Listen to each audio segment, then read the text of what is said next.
Просто не обращай внимания, кому мы доверяем носить их на руках.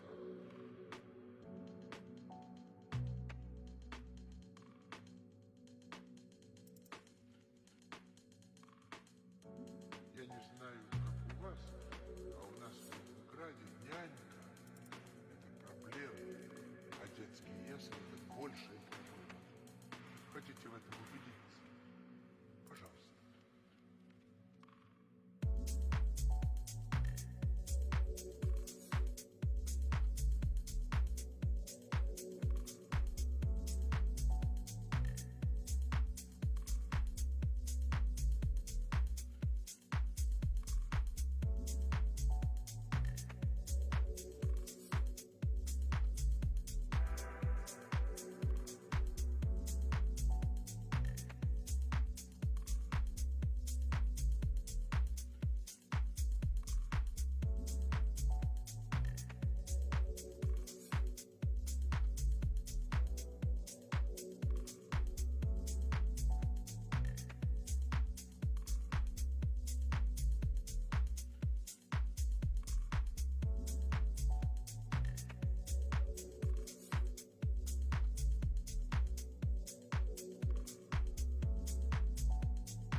Hello? There we go.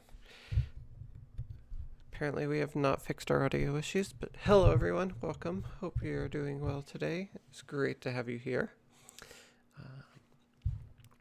Got another exciting Saturday. Been slacking a little bit on the chess side of things, so thought we could catch up a bit on that today, and then see what other games we're interested in playing. I think Hades is definitely on the list I'm considering. Stardew Valley, a few others. I actually have never played the campaign for GTA 5, so I was thinking that could be a fun one to get into if that game holds up reasonably well.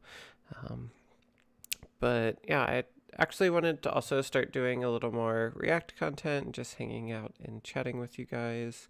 So the Magnus Carlsen Invitational is going on right now. Thought we could spend some time watching that. I don't know if we'll watch all the rounds, but yeah, I thought that would be a nice, relaxing way to get into this Saturday. So let's go ahead and bring that up.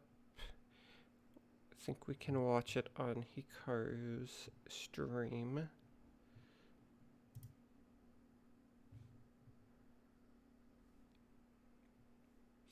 This is probably the best place for me. Yeah, that looks pretty good. So you know what? Let's go to the other game though. Let's go to the other Has it game started? because it looks like we're gonna have fireworks there. We are gonna have What? the poison And pawn variation. For anyone who is new here, I am Best thing the like an neither. 800 rating, so don't expect great Yeah, analysis from me, E6, but E6, do F4, enjoy Queen watching the B6. games So, and chatting about them. So bishop g5 f4 is the sharpest line. Now Anish plays queen b6. So let's see what happens. So knight c6 is played.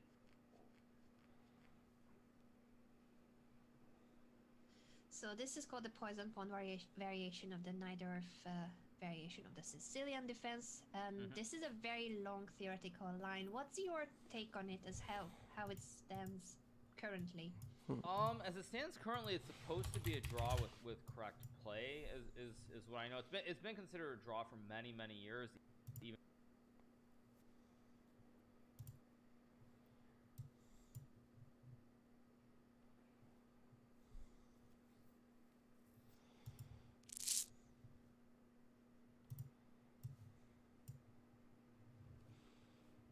with computer preparation, but there are a lot of wild lines. Like there's this line with like fe6 takes knight c6 b6 e5 takes, and I think is it bishop e2 or is it rook b3? And there's some line where basically white goes like rook b3, and you end up with like the double rook, sorry, on the f file, the double stack at some moment. So it's very sharp. There are a lot of ideas. So he takes on e6, and now bishop e6 is played by Anish. Now, I recall when I was reading the books on this in the 90s, fe6 was still considered the best move. I know bishop e6 is a new age move. I don't remember if it's okay or not. But the fact that Anish played it instantly tells me that he's prepared it. When you say new age, how new is that? Is that a year, couple of years? Last few years. Last 2 years. Last few years, I said. But yeah, Last probably few, like the sorry, I last 2 to misheard you. 3 years, yeah. Mm-hmm. Because I remember like in the late 90s there was this book called Nunn's Chess Openings, NCO, and I remember looking at the poison pawn from the white side, and there were all these really sharp, very long lines with this fe6, knight c6, b6, e5, and like bishop e2. Okay. And actually, Still wait, how just does that- getting actually, the no, sorry, not layout bishop e2. So on move 11, Anna, f takes e6, fe6. finalized. There's this line with knight Yeah. c6, b6, e5, de5, Yeah. bishop f6, gf6. I think it was bishop e2, h5, knight e4. Or wait, was it this way? No, sorry, it was a knight e4. Alright, so I have it pulled up on chess.com. Maybe that'll be a little bit better. That way I can chat with you all.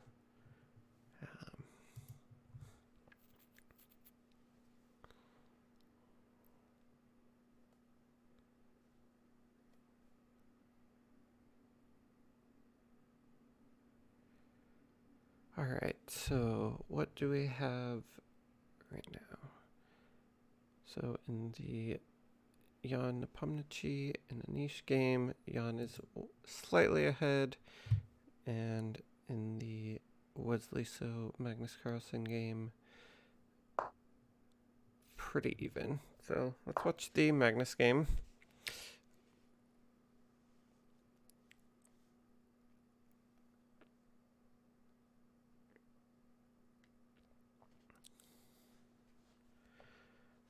Alright, so what do we see about this position?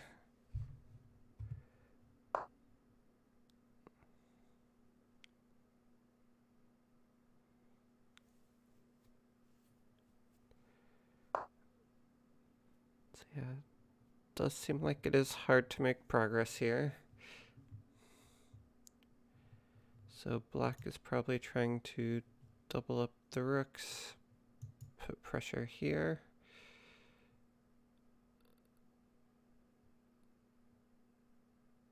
Maybe.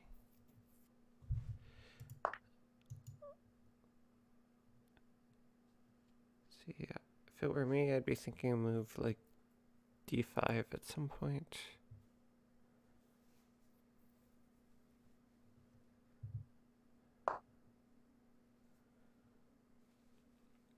Okay, so it looks like white is looking to hold on to this pawn. So white does have the light squared bishop, but it doesn't really have a way to defend this pawn right now.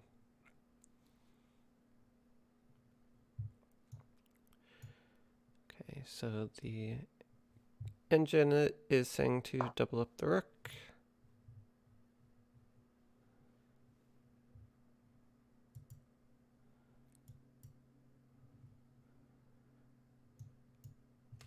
Like a c3 move at some point kind of opens up the dark squared bishop for black.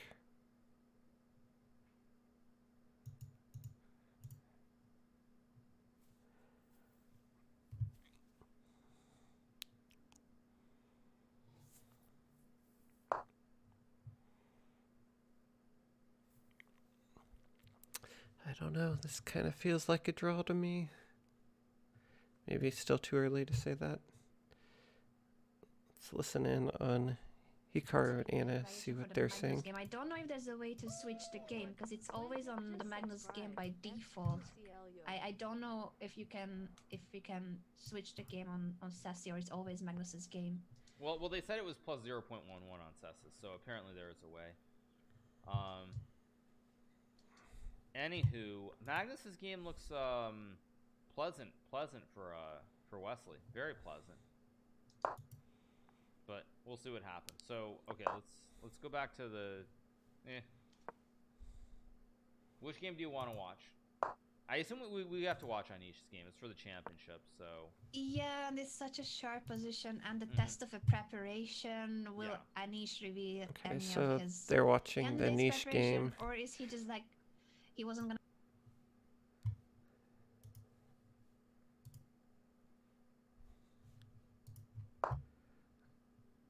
So we can. Which, yeah, I think I might switch over to as well, because it does kind of feel like this is moving towards a draw. All right, so let's see what we got going on here. White with a slight advantage. All right, so material is equal, both sides down, a knight and 3 pawns.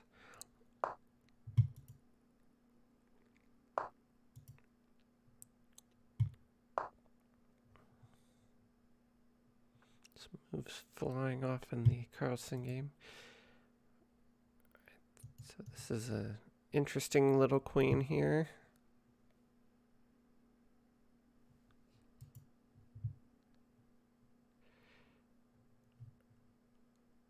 So white has a rook on the 7th here. Got some pressure. Maybe e5 is a move in the future. Like maybe this queen gets trapped. Because the queen currently has no squares, right? No. Oh, I guess a5 is also a safe square. No. But yeah, this black queen is in a tough spot. Alright, let's listen back in. Sure, it's playable, but it feels a little bit weird, so it would not be my first consideration. So if I'm not doing that, queen a5 or h6 makes sense. What's really weird, though, why is Anish thinking so long here? The engine is Bishop saying d3 queen is just a a5. very natural human move. So has Anish not looked at this? Or is he just knows it's supposed to be fine and he's bluffing? Maybe it was a semi-bluff to play this bishop takes e6, because you're right. If you go for this line that gives up the b7 pawn, and then this whole development is more troublesome because of the 7th rank, the bishop hanging on e7, you better know the exact line. So has he forgotten his own preparation? Has he not revised it, but then you don't really want to go for it? So someone Yeah, in we chat are says only he looked 14 pretty taken million. aback when Jan played bishop d3. So he had the eye look, which I've seen many times from Anish. So I guess he wasn't expecting bishop d3. So maybe bishop We d3 are only is, 14 what does moves this computer in, say is so the move? yeah, we're not That means really bishop out of d3 is prep. not, bishop c4 Yeah, it is sounds probably like what he's prepped. he was not prepped this. Makes sense. Yes, that actually makes a lot of sense. They probably only looked at bishop c4, and he hasn't looked at bishop d3. That makes a lot of sense. That's so strange though, because in a sharp position like this, I guess you still need to look around and check other options as well. Even if bishop c4 is the best for white, bishop d3 is very logical as well. I agree with you that it seems like such a natural move. I mean, maybe there's some chance that Anish does not intend to play this variation. Like, now we get into psychoanalysis, and I mean, probably what I'm saying doesn't make a whole lot of sense to most people. But, you know, if you're playing the cans, normally you try to play openings that you don't intend to play. So like, for example, when I played the cans in 2016, prior to the tournament, against d4, for example. See what happened in the crossing game while we're waiting for a move. Actually, what I'm playing now mostly. Okay, so the queens did get traded. Whereas in the candidates, I played Rook gets pushed back. White pushes some pawns. So the kind of thing is, like, it's possible that Anish is not intending to play the Najdorf in the candidates. So he's just looking at lines here and there, and you know, of course, he did the course. There's a slight advantage to white right now. To throw off his opponents. That would make sense. That he's not playing to play the Najdorf there, and certainly not this bishop takes e6 line, or the poison pawn, because you can play the Najdorf differently as well. Yeah, so that's my guess. Is probably either Anish intends to not play the poison pawn with queen. He intends to play the Najdorf, but not with queen b6. Or actually, I have no other answer. I think that's what he's intending. I don't think he's intending to play the queen b6 and play the poison pawn in the Najdorf. Actually, no. What I think that makes perfect sense. Sorry, what I meant to say, because I caught myself up, was that either he intends to play Najdorf with a different line, or he just intends to play e5 or something completely different. That's what I meant to say. I think that's what's happening, and that would make a lot of sense. And that also explains why he's thinking here, because he wanted to play something that he's not gonna play at the candidates, but maybe he didn't check it that deeply as his lines for the candidates. Right. Well, again, you don't want to show your preparation here. I mean, I think it's. If this is me, I might consider h4. Considering how few ideas people have, and the fact that your ideas apparently not an even in awful move. Just do something. Just move. When you think about how few ideas there are that you have, and then the fact that it's classical chess where opponents will be able to figure out a lot of things over the board when they have 2 hours to think, it makes it very you have to be very, very careful with what you do. And that's why it's so tricky. So he ended up playing h6, and after bishop d2, what's the follow-up here for Anish? What do you think he'll do? Is it still... Well, I guess not. Queen a5 is not the same. The bishop is no longer hanging, and you don't want to be on that diagonal. I like queen c5 here just to trade the queens. Looks pretty clean here. And what's the difference with the bishop on g5 that you were suggesting queen a5 but not queen c5? What's the Probably point? queen c5, white just trades and takes on e7 and goes e5, and you lose the knight. Oh, so by throwing in h6, now after queen c5, the bishop's no longer on the diagonal towards the king. Yeah, that's a perfect explanation. So it was not the same situation as here with the bishop on d2 no longer attacking. Oh, I'm drawing the wrong And those of you guys who are asking, the Magnus game is going to be a draw. This is just a draw, so no need to watch that. Oh. Opposite colored bishop endgame with a rook each, equal material, and they are about to trade rooks as well. Yeah, I think I can stay with it's going to be a draw. Game. Opposite colored bishops, literally no shot. Yeah, so this will be a draw. So let's go back to the let's go back to the Jan game. So will Anish play queen c5 here is a question, or will he go like knight d7, or what's his idea? Okay. So yeah, it does look like that is going to end up being a draw, even though it's saying plus 0.3. It's not decisive enough.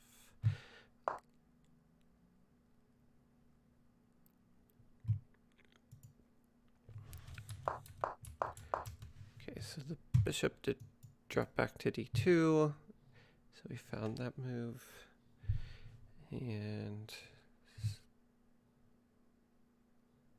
let's see.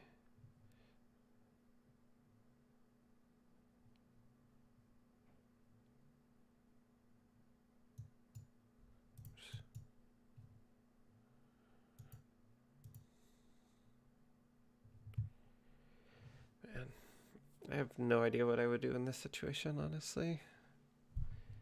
Let's see what the engine's saying. Bishop d8, queen c5, knight d7, rook c8. Okay, so offering the queen trade.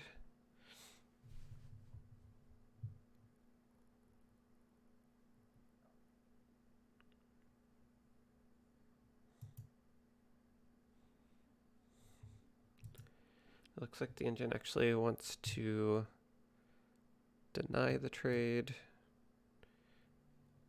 and play either check or... Oh, interesting. Drops the knight back to defend the queen.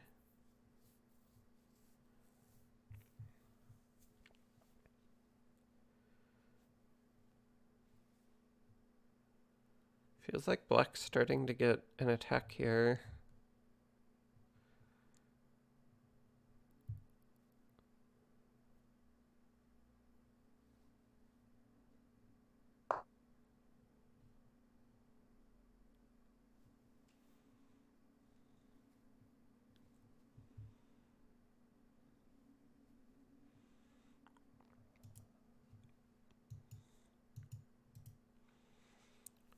We have this queen tension.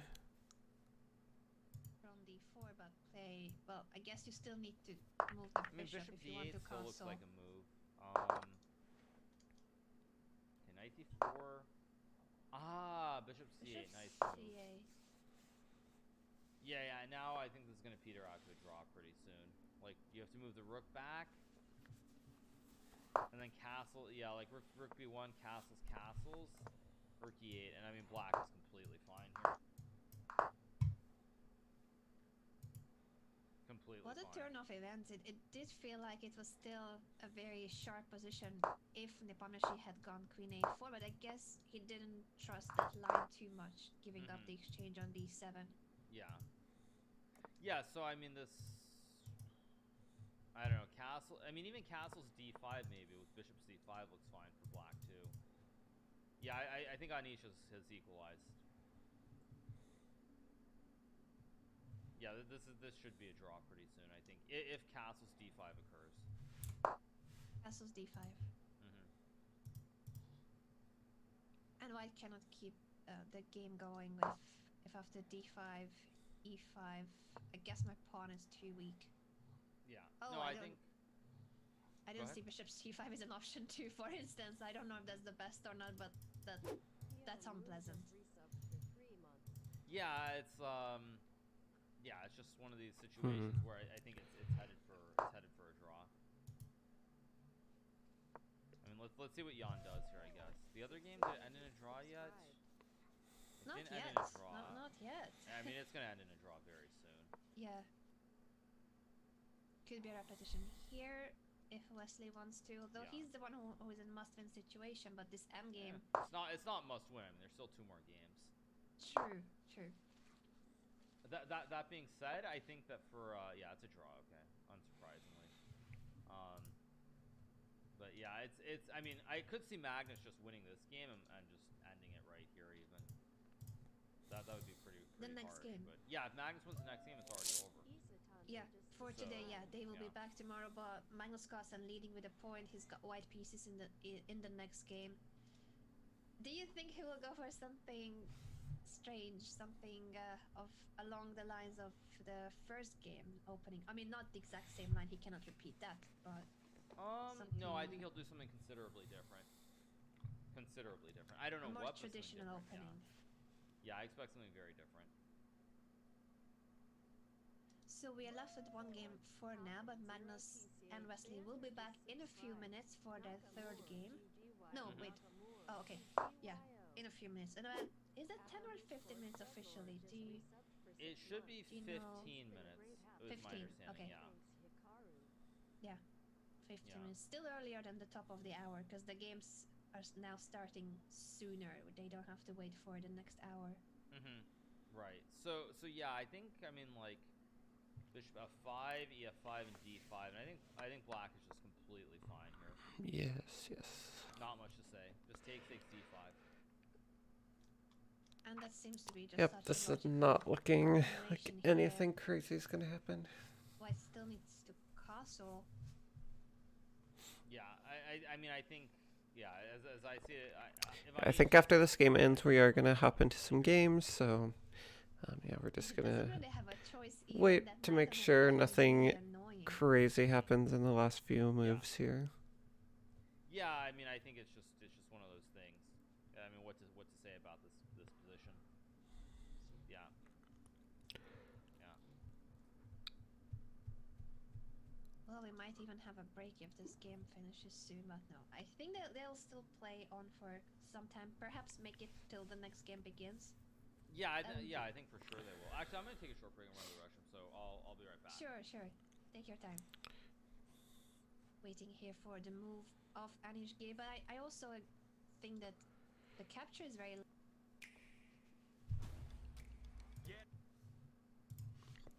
All right.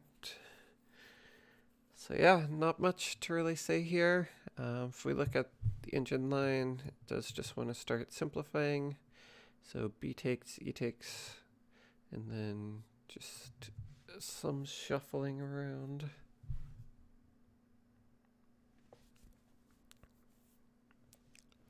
But it's going to take a pretty big blunder at this point to make it a decisive result.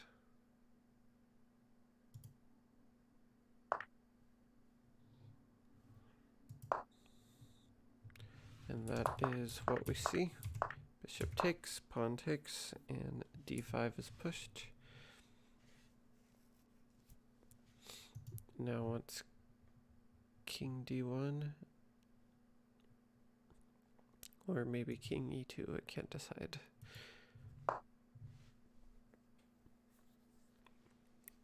Okay. Still a solid move.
Alright, yeah, just posted on Facebook, but we are going to be playing some Tabletop Simulator tonight, so the afternoon stream's probably going to be a little bit shorter than usual, but do get a whole bonus stream. So yeah, I think we're gonna say 6:30 is when we plan to start that. That is Central Time, so 7:30 East Coast, 5:30 West Coast.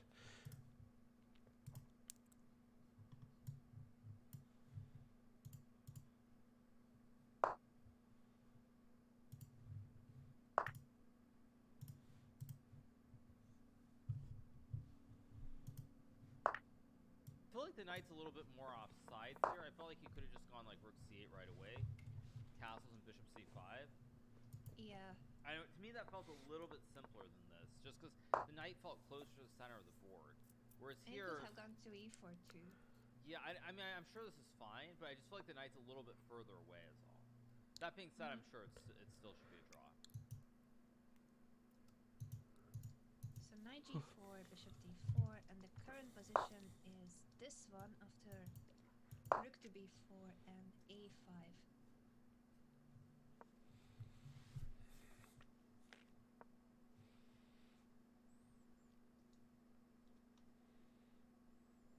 Yeah, so rook d4, rook b8. Pretty much So I every guess rook move b2 here is is a drawn next according move to as the well. engine. Yeah, rook b2, and suddenly black would be the one taking the initiative. Hmm. What is Yeah. it that white's gonna do about it? a3. Okay, that's an answer. Yeah, so a3, I guess black can just move the king to the center, right? King f8, king e7, king d6 looks pretty reasonable for black. Mm-hmm. I see nothing wrong with that. Seems like completely reasonable. Also there's rook b2 here and rook b8 maybe as well. I like it. I like rook b2 and doubling rooks on the b5. He plays king f8. Makes perfect sense as you described already. The king being activated, getting all the way to d6 or even c5. I don't know if that's too adventurous, but d6 seems more than natural.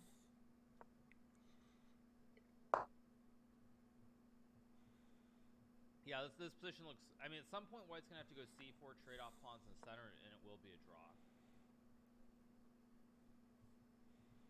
So he plays rook e8 after rook e1. Mm-hmm. I guess white trades and goes c4 again. Should be a draw. Any chance for either of these players to play this for a win, or at least try to play it? I would think if anybody has a chance to play for a win, it's actually probably Anish because of the placement of the pawn on f5, because it gives the knight jumps to e5 and maybe c5 where there are multiple outposts. So because of this pawn, if this pawn was like on f4, I would say for sure there's no chance that black would be better. But this pawn being on f5 is a long-term weakness. So if anybody can play for a win, it's probably Anish here. That being said, I think it's going to be a draw. Being the most likely result, and also the time management this time. At least there's not that big of a difference between Nepomniachtchi and Gary's time management. Nepomniachtchi put a lot of pressure on Anish in the first game in terms of their time usage. Yeah, so I mean, I think yeah, I think at any rate this it looks fine. After rook b1, do you play rook b8 to counter that rook and threaten just to trade simply, and that would be leading to a repetition if it's the e rook that goes to b8 and rook e1, rook e8, or will it be rook a b8 that Anish plays? I think Anish will probably play rook a b8 here, trade some rooks, and then try to infiltrate like rook b1 and rook b2. Yeah, rook a b8 is such a logical move. You don't want to allow white to take over the open file. Yeah. Yeah, rook a b8 looks completely reasonable here for Anish. Maybe rook e b8 is another way to try and trade rooks as well. So he plays rook a b8 indeed. Now what is it? I'm that actually Nepomniachtchi gonna should come do? back to the He cannot just be moving intermission the real rook quick again. I guess he'll and take step on away, b8. but I Yeah, will probably you just Can probably be you right trade or you just move the rook away. But I mean, yeah, Where Can is you then my- try to attack the there we go. a5 pawn? I was just wondering if you take and play rook a4. and then rook a8. Oh, you can just defend with rook a8. Yeah. It's Those funny are how like these going moves on. are natural for you on your level, but if I had to play rook a8, I would be like, oh, maybe my position is getting worse because I don't want the rook on a8. Yeah, I mean, I think the thing though is the white rook has no activity either. And both sides are bringing the king to the center, like king d4, king d6, but there's always going to be a knight d7 with knight c5 or knight b6 at the end. So, yeah, just like rook a8 should be a draw. I'm learning a lot. I'm learning a lot every time I'm commentating with Hikaru because I'm like, maybe white has achieved something if the black rook has to go back to a8, but as you described, the full picture, that a4 rook 2 is misplaced. Yeah, so, I mean, like, yeah, in general, The rook on a4. If there was like a black pawn on h, is there other things that white could attack on the 4th rank? This rook would be very good. But the fact that you can't attack like g7 or h6 or anything else is why this rook isn't really doing anything. And the fact that black can get a knight here very quickly to attack the rook. Like in this position, for example, if you took like the bishop and the knight off the board, this would be very good for white probably. Maybe very good is too strong of a word, but there would be more chances because the rook could swing and the black rook is tied down on a8. The opponent plays c4. Is Anish just going to capture on c4 to not allow c5? Is c5 a threat here, or even that wouldn't be a concern? Sorry, say that again? I was just wondering if he needs to take on c4, is c5 a threat of white, or even that wouldn't be a big deal? Probably not a big deal, because again, if king e7, c5, there's just knight d7. So yeah, so I think, I mean, it's, yeah, just king e7. So he takes d5. Adam C. Baker just subscribed. Knight d5, bishop e4, knight c3. I mean, yeah, it's balanced.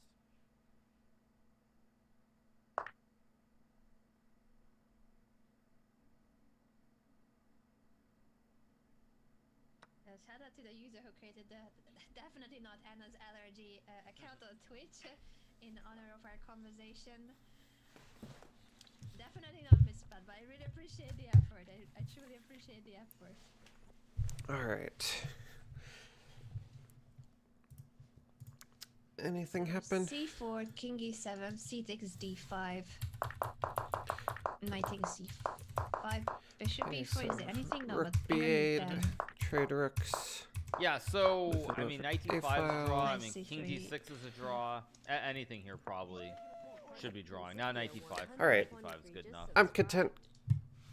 Just So assuming king this is d6 going to to end then in a take on draw. d5, king f2. Let's go ahead Yeah, and knight d5, play. rook d4, and just like king c5, rook c4, king d6, and it's just a draw. Do you want to? We are gonna watch Takes for the king. a Also, Gotham chess video. did Anish just make a slight Great mistake? YouTube creator and Twitch streamer. But there's a new opening I want to try for white. No, it's Just still wanna- balanced, still. Rewatch.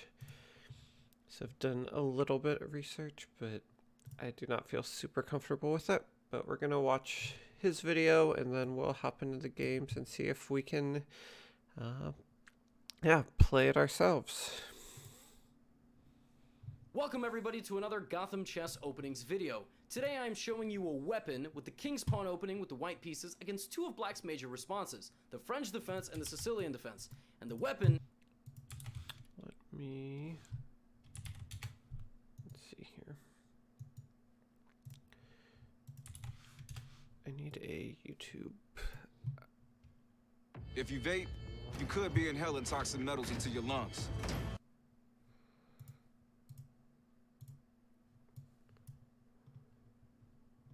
Okay. Let's see.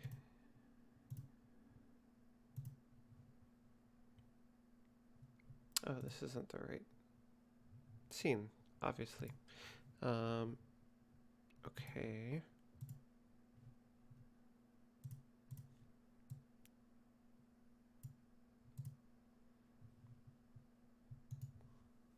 So we're gonna duplicate this. I believe this is my first YouTube video that we'll be watching, so that is exciting. But yeah, let's make sure that we get a nice little layout for it.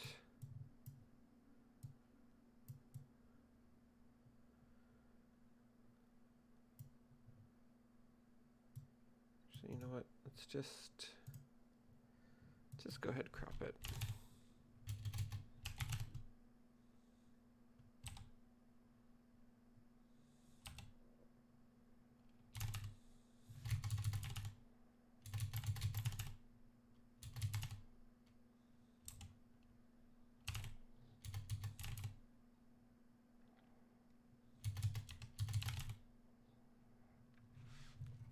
That looks reasonable.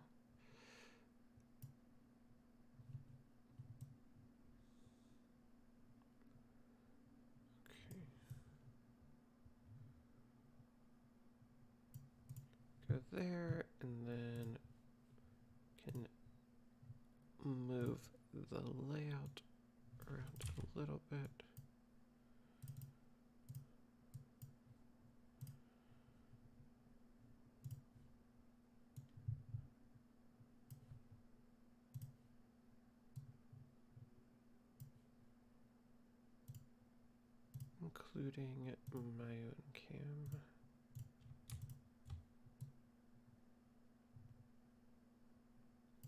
Alright. Is called the Wing Gambit. It's an aggressive, tricky way to give up a pawn or two very early, take a full dominant lock on the center, and launch a devastating attack. As always, the video is split into two parts, the theory section of the video, and then we will study 2 games that I play live against my subscribers. And I also have the Wing Gambit as part of my Gambits repertoire, opening for the white pieces. All my courses, link in the description. Do make sure to check those out. Let's go. So, you need to begin the game with e4. Now, if you don't, that doesn't mean you have to click out of this video. You can just keep watching and add this to your toolbox for future. Now, as I said, we're going to be playing this against the French defense and the Sicilian defense. Okay, so this is the way the Wing Gambit goes. Against the French, you're going to start with knight f3. You're actually not going to play d4. You're going to play knight f3. Now, black will normally play d5, and obviously afterward we'll look at everything else that black can do. Now, at this point, you play e5. You wedge this pawn into the center, and black really needs to play c5. If black plays knight c6, then you can play d4, and structurally this is very bad for black. Now you're going to play c3 and bishop d3 and take all the space in the center. So normally black's best move is the move c5, and now we play our gambit. The move b4. b4 to counteract something standing on c5. Obviously we lose a pawn, and then we'll look at everything else. Now, at this point, some of you will say, hey, I've heard of the Wing Gambit. I know it's not supposed to be very good. Correct. What that normally means is that with best play, with best absolute play, preparation, and computer-based analysis, black will be able to equalize and have a perfectly playable position. But, practically... Right. Sorry, we're going to pause for a second.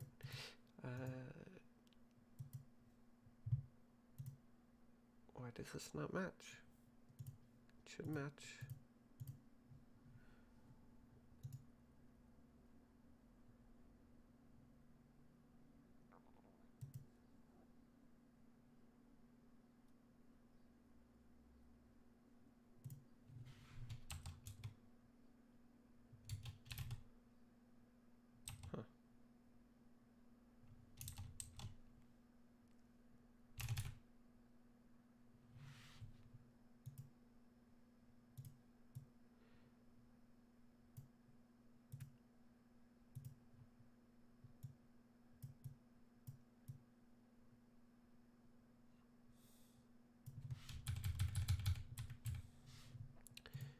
There we go. I think that's good enough. Speaking, for about 99% of you, this opening will be free elo. Alright, so because even if your opponents go back. You can just So keep start with watching and add e4. this to your toolbox for future. Now, as I said, we're going to be playing this against the French defense and the Sicilian defense. Okay, so this is the way the Wing Gambit goes. Against the French, you're going to start with knight f3. You're actually not going to play d4. You're going to play knight f3. Now, black will normally play d5, and obviously afterward we'll look at everything else that black can do. Now, at this point, you play e5. You wedge this pawn into the center, and black really needs to play c5. If black plays knight c6, then you can play d4, and structurally this is very bad for black. Now you're going to play c3 and bishop d3 and take all the space in the center. So normally black's best move is the move c5, and now we play our gambit. The move b4. b4 to counteract something standing on c5. Obviously, we lose a pawn, and then we'll look at everything else. Now, at this point, some of you will say, hey, I've heard of the Wing Gambit. I know it's not supposed to be very good. Correct. What that normally means is that with best play, with best absolute play, preparation, and computer-based analysis, black will be able to equalize and have a perfectly playable position. But, practically speaking, for about 99% of you, this opening will be free elo. Because even if your opponents know what to do, they will take a lot of time in the opening, and you'll know the plans better than they will, because you'll have the experience. And if they don't know what they're doing, you're going to melt them. So when they take your pawn right here, you're going to play this move a3, and gambit one more pawn. Now this is in the French defense, right? So let's say they take, you don't even take back, this pawn's not going anywhere, you're going to play d4. And what you're looking for is a position that looks like this against the French. You're going to get this massive pawn wedge in the center of the board. And then, for example, black might play knight to e7, you'll play bishop d3, and in many positions, you're going to castle, take back at some point, and launch some sort of attack on this side. Now, sometimes what that means is you'll even play h4. You just play h4, h5, because you're dominating on the side, and If black tries to fight back in the center, you play h5 and you just keep pushing. Or maybe you can take and fight for that weakness on that square. Now, of course, black might play f5, and you could drop into g5, for example.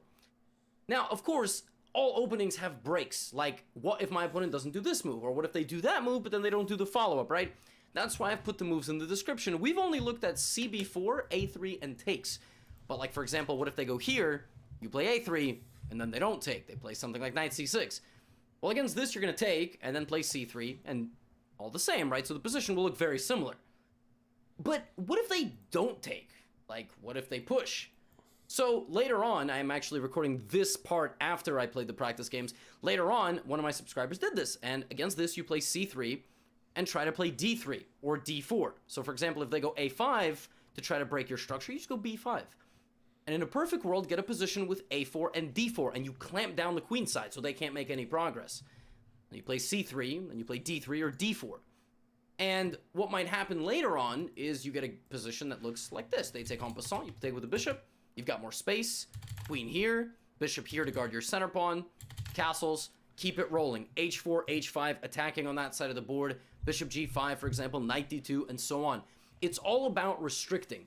The best move for black after b4, there's a couple. First of all, if b6, once again, there is c3 and d4. If takes, by the way, there's a trap.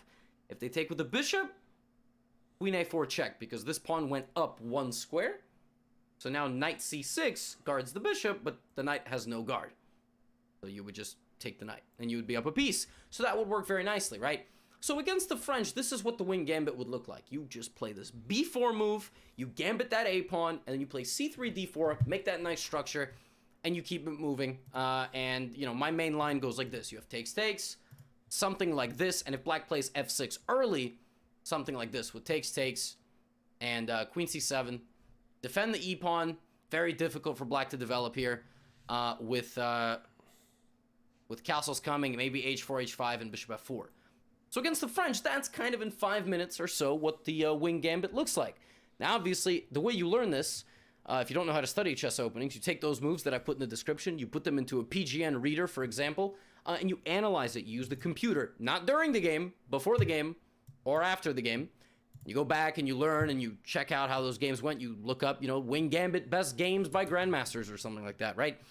Or you review my, you know, you buy my Gambits course, but that's only if you want paid content. Now, against the Sicilian defense with c5, we are actually not going to play b4 right away. This is just the clean Wing Gambit. I'm sorry I kind of clickbaited you. It's not the Wing Gambit. Against this, we're actually going to play knight f3 first. So we're going to play knight f3 and then b4. No matter what black plays, except g6. So against g6, you can't really play b4 because then black just goes here and you're kind of stupid. So you have to do something else. Against g6, you know, you can play d4, for example, cd4, queen d4. This is kind of one way to counteract the accelerated dragon. So something like this. And then here you can play this move, this very tricky move, bishop b5, stopping knight c6. If black plays knight c6, you can just take it and you're very happy. And if after bishop b5 they go a6, there's some tricky lines here where you can rotate the bishop back. There's also one line that goes e5. This line is very wild. You have to know what you're doing here. Very tricky line. It's one of Eric Rosen's favorites, if I'm not mistaken. It goes something like this, or they hit your queen, and you play like a queen drop back, maybe like this, so they can't take you. It's a very tricky position, and I mean, honestly, if you get this on the board against people, they're going to be very confused. They're not going to know what the heck to do. They'll play a move like e6, trying to break free, and then you'll have a big initiative.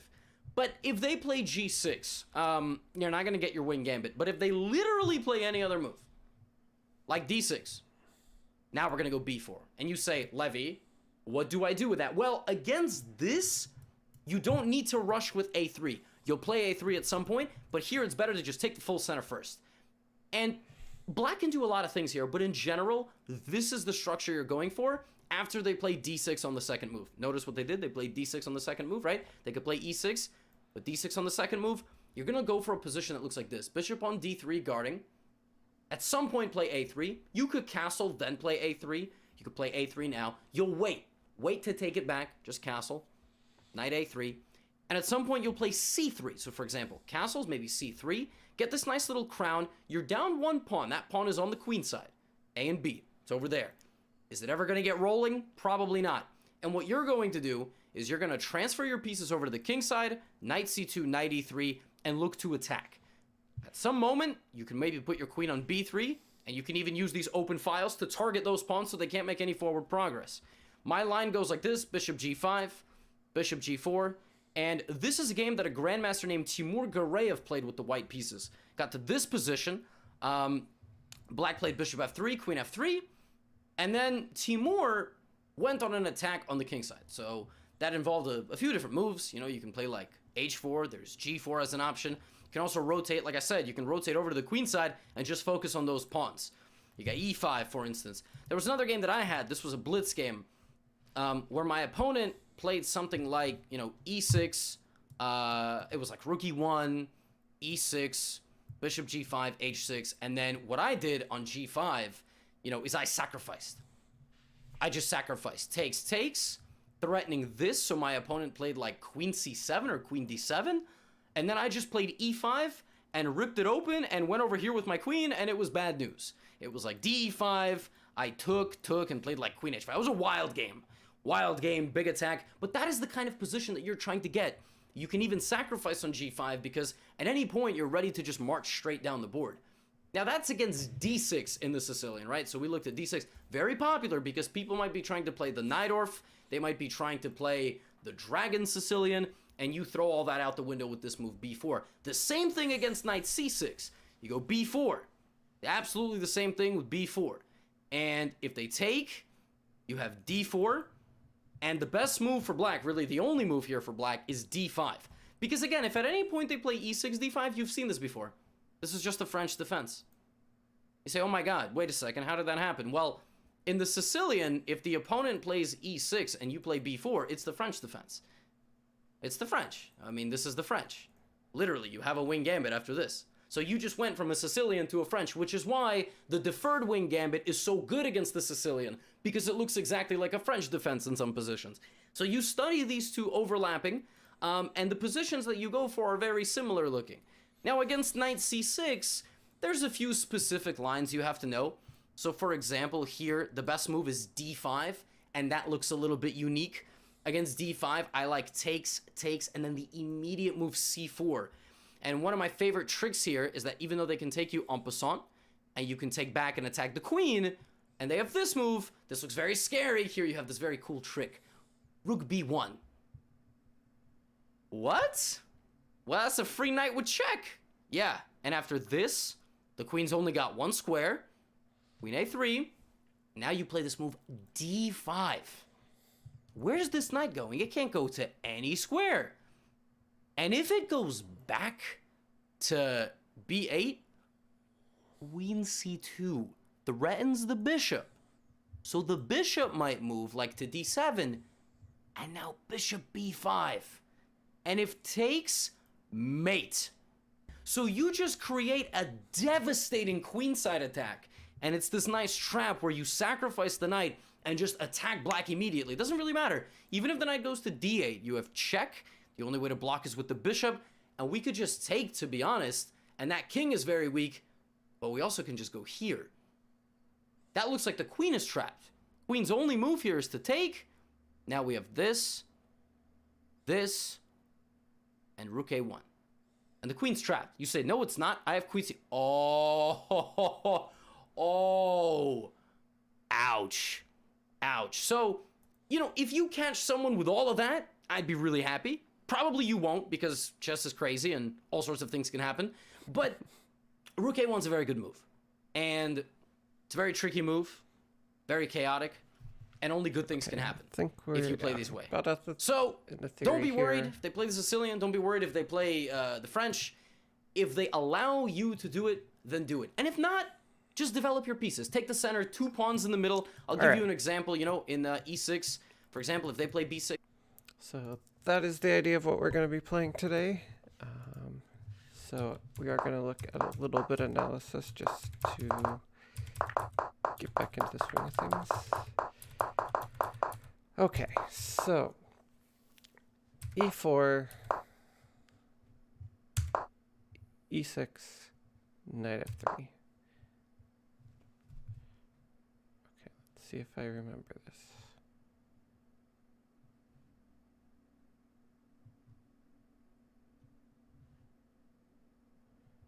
Okay, so pawn comes out, we push,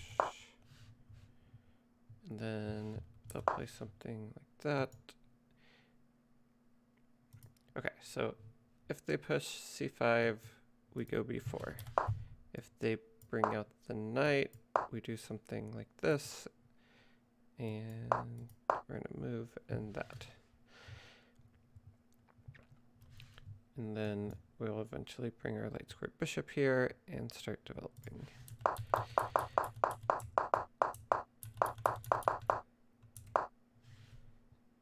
Whereas if they do something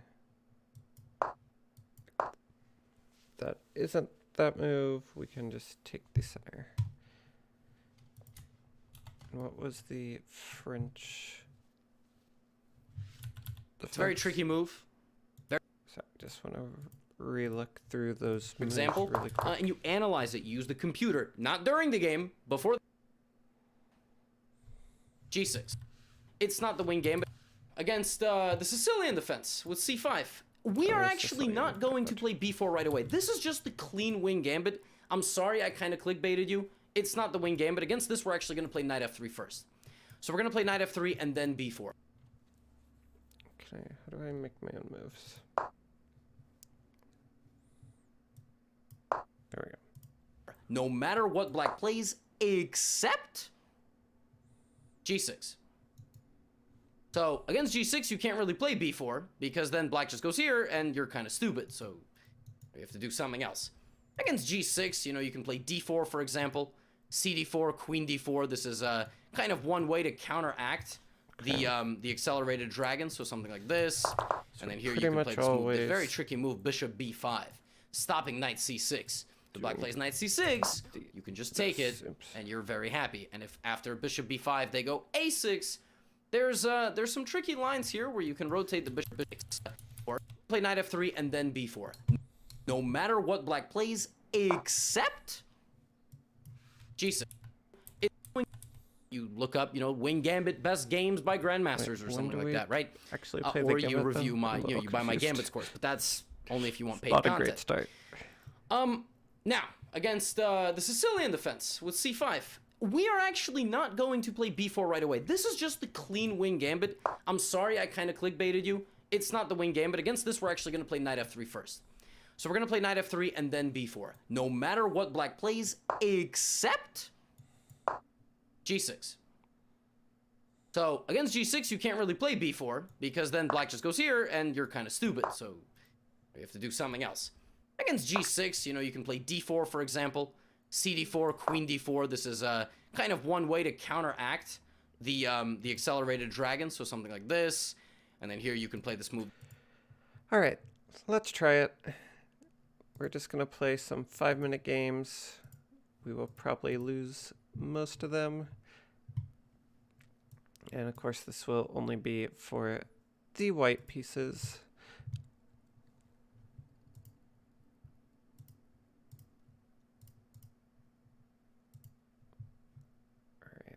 We'll just join this 5-0 Blitz Arena. All right.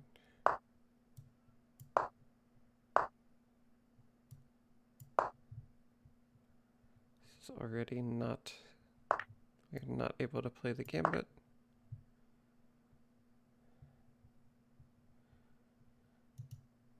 Oh, I was probably supposed to push. That would have been better.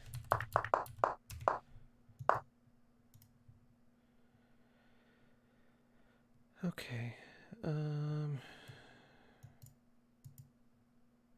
already a little uncomfortable here.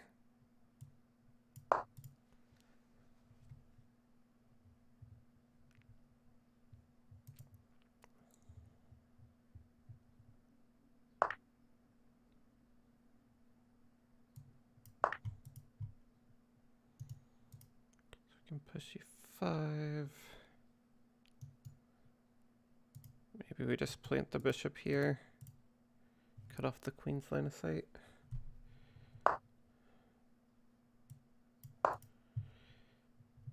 Just develop our pieces. Just do something symmetrical here.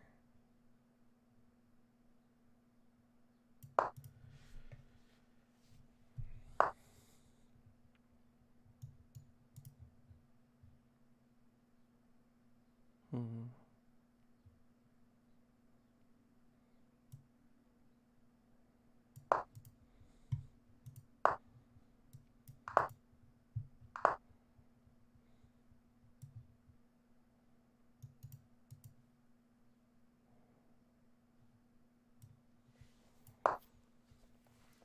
All right.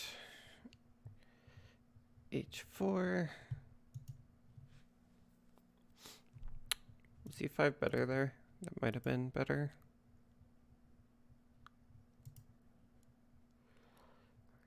Just make sure we don't blunder anything. Okay.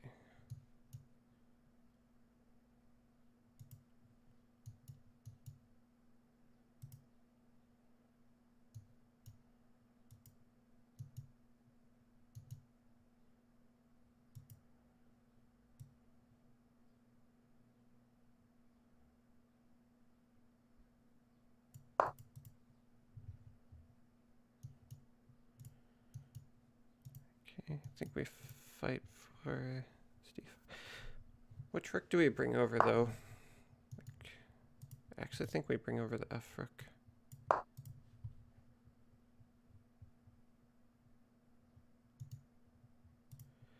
Alright, where is, okay, so like, he's a lot of pieces not in the game yet. Alright, let's just look for, we surely can kick out this knight.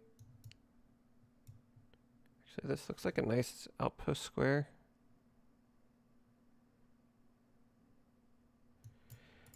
So, but if here, here, here, here. I think.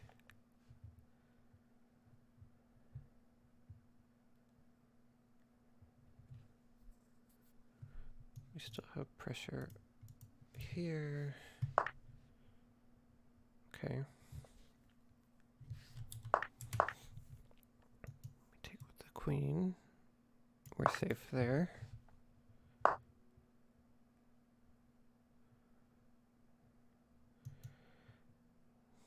Maybe bring... How do we push this pawn?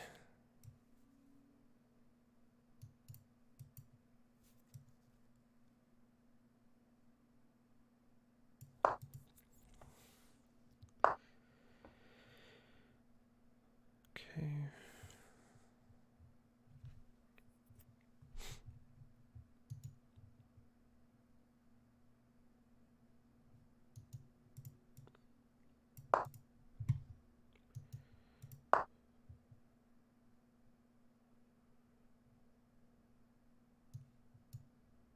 Mm.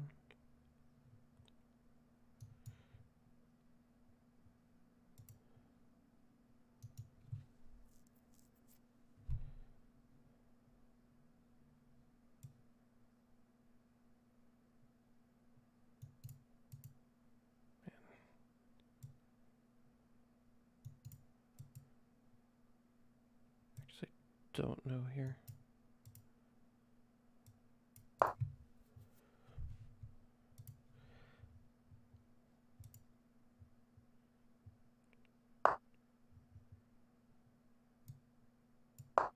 We can close down that position. Oh. Yeah. Did not look.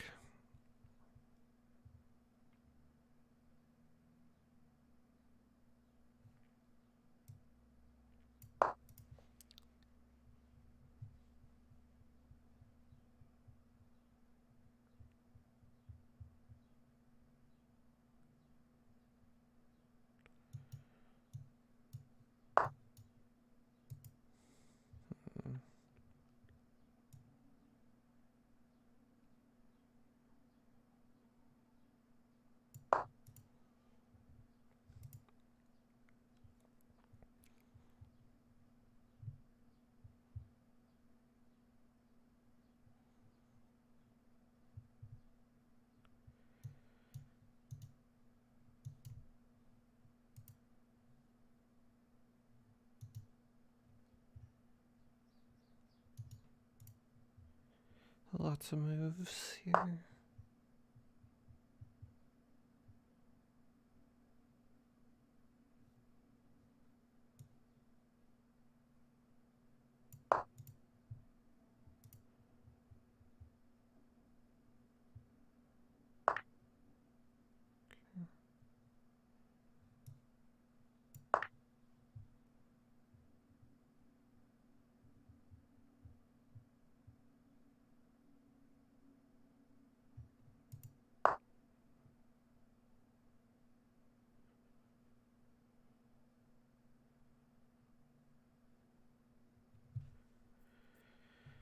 Oops.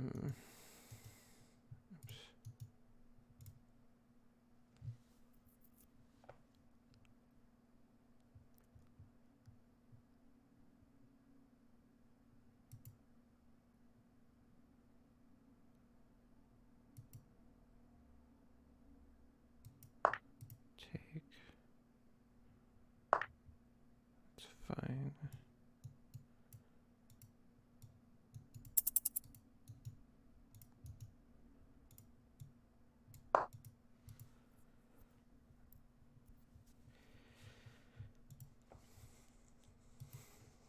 Yeah, we're going a little slow here, but I'm kind of okay with that.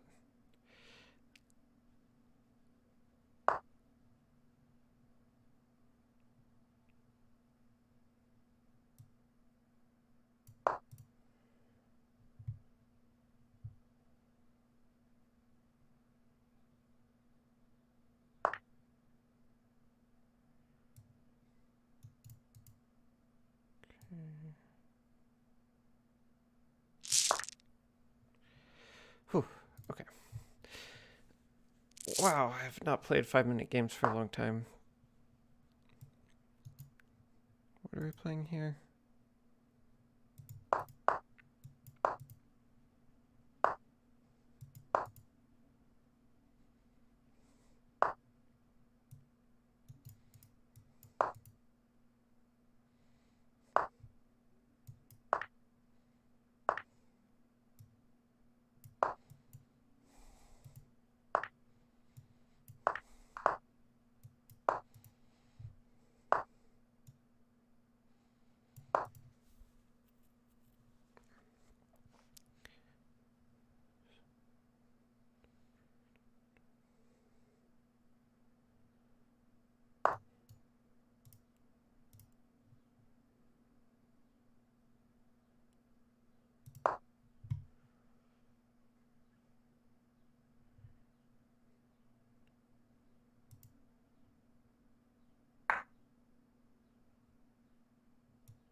Okay.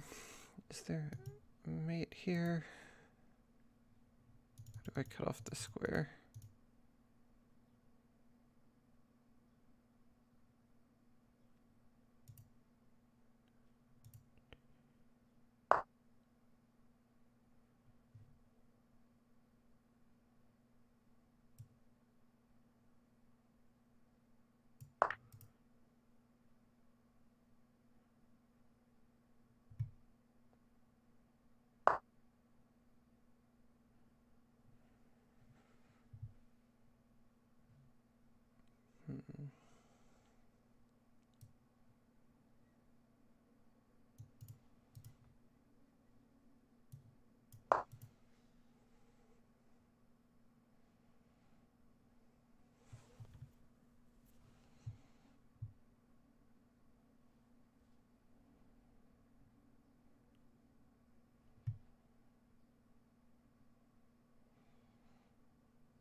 take.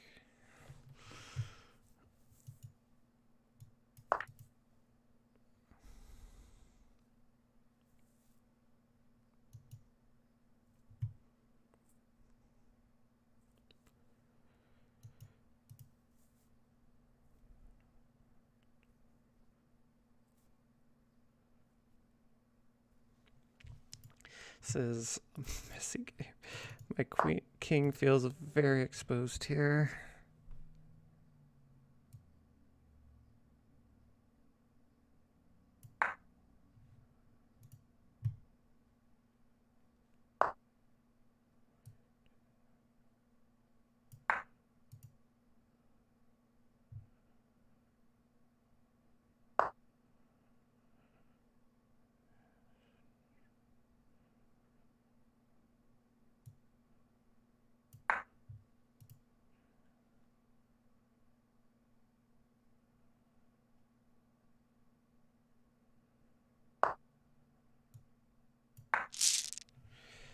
Yay!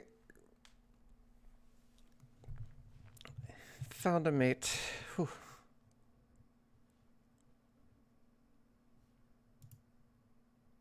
Alright, let's go ahead and look at those last two games.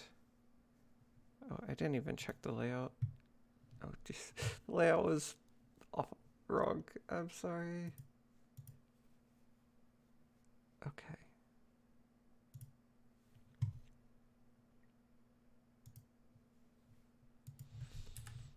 There we go.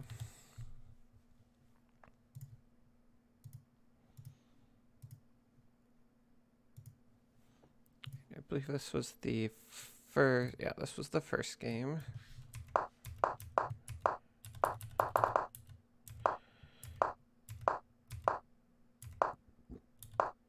Alright. So, real quick, just want to look.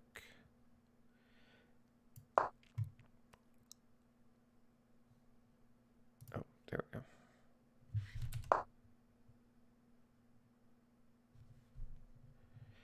Alright, we will let it analyze real quick. Okay, so looking at...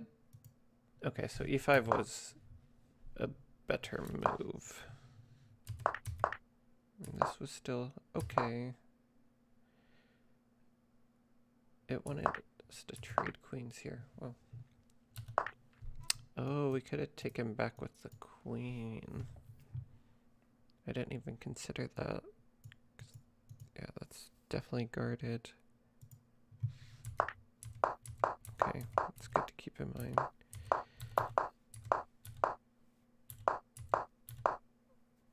Did not like bishop d3. So it really wants to force the queen trade.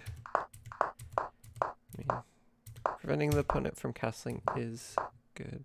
Alright, so here we're actually in a good spot, but we have to find bishop f4. Okay.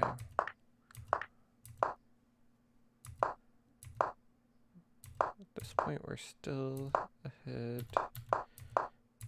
Okay, so that was... So yeah, this was the kind of tough spot. Did not really know what to do. So it did want us to push e5. It's just too slow in doing that. Already lost by the time I found that. I guess that makes sense. Yeah, king h1 was a bad move. I kind of felt it, just didn't know what else to do. At this point, I think it's just lost. Let's see if there are any chances that we got to get back into it.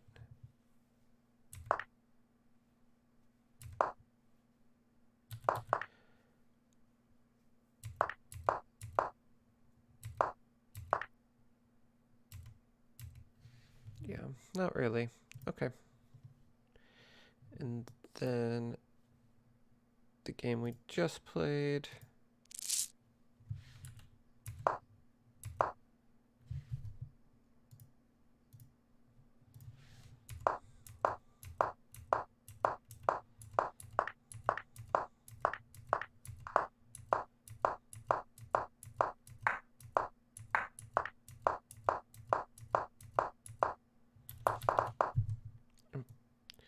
forgetting to actually run the analysis. Run the report. Okay. So here we go.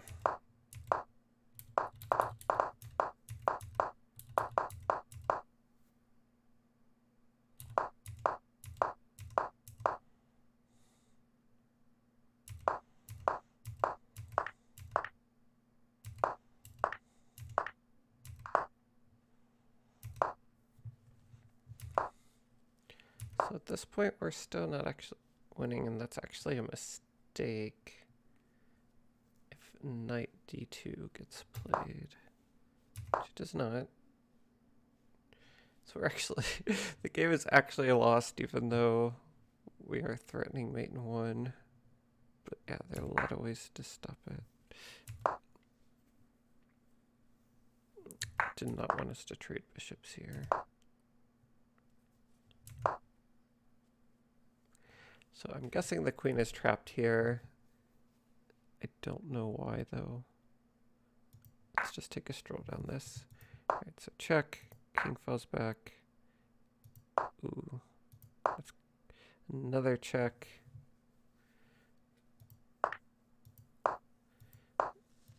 So it's not trapped, but yeah. This queen is just... It's a lot of checks, so our king's just too vulnerable to be launching this attack right now. But blundered there, which gave us a chance. And then, yeah, like at this point the attack is done. Like if we can't take on h2, we're done. So I don't know why he gave us that, but yeah, like you can force the bishop trade, you can just develop. Like this check is still just sitting here. So this is definitely not good for black. But blunders.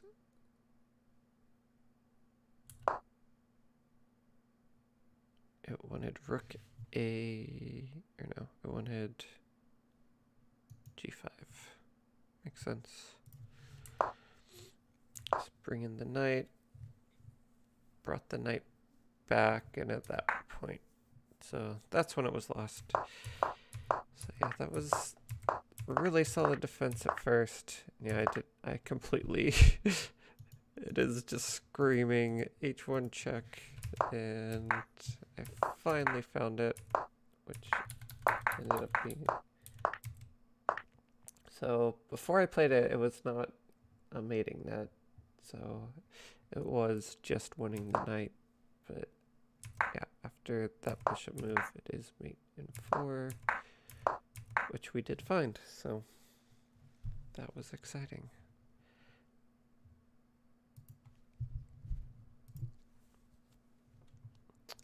Okay.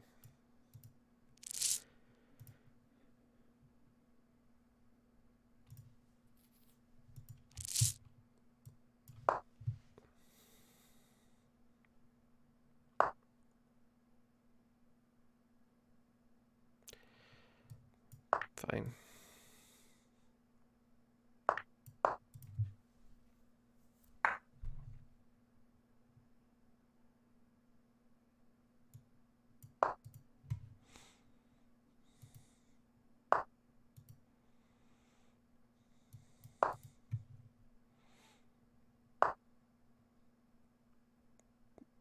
What is happening?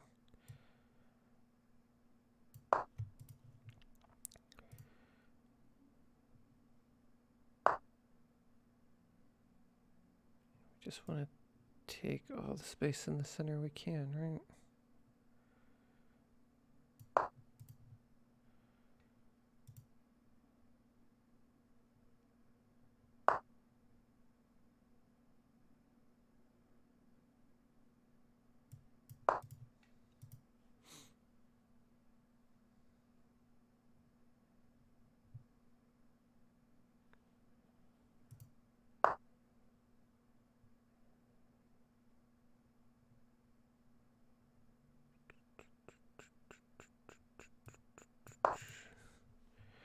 Okay.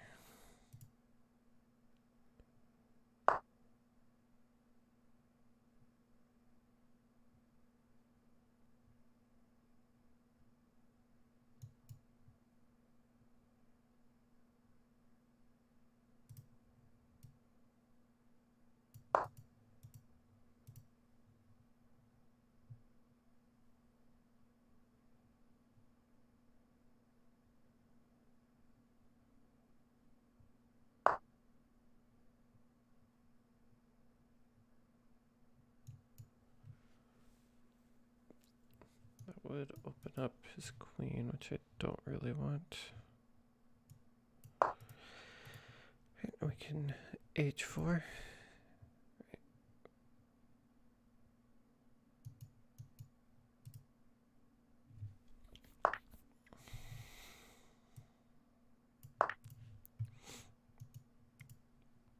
Now d5 is possible, I do believe.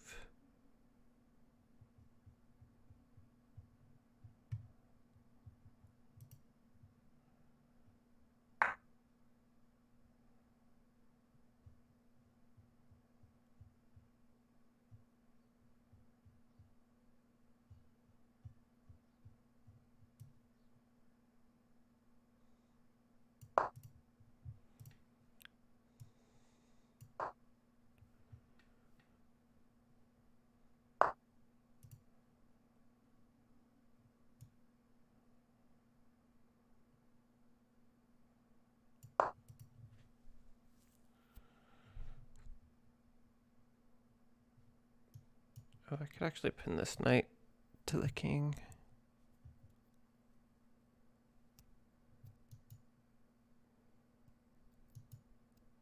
Takes then take. Actually, d4 looks good to me. b5 doesn't work. I guess d7 works.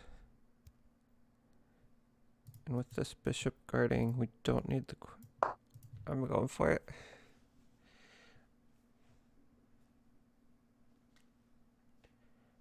Okay.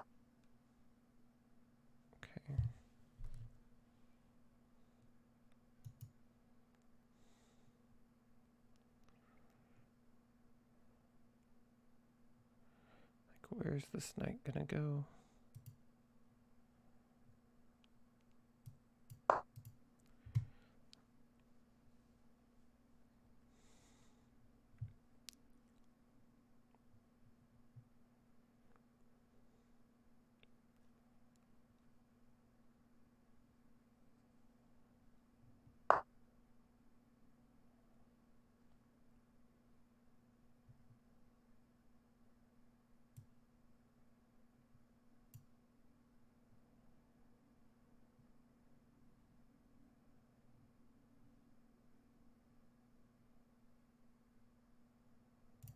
Just fall back here.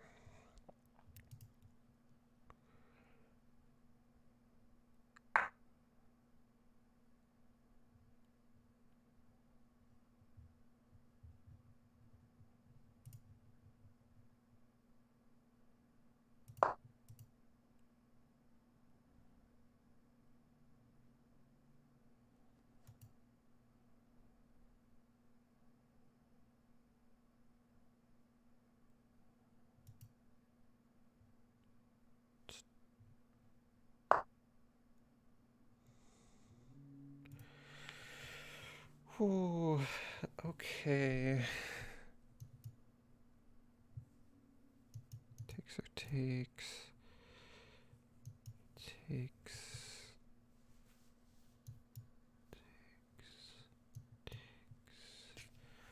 Hmm.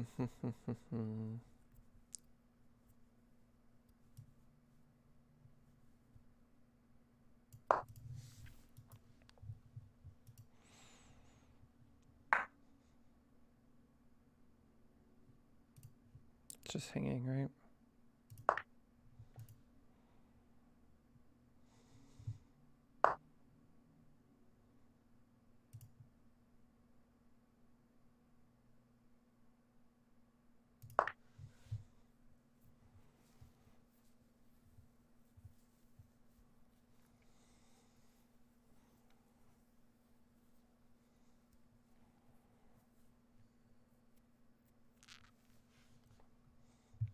Okay, we're a little low on time, but I think we are in a great position here. Just no blunders.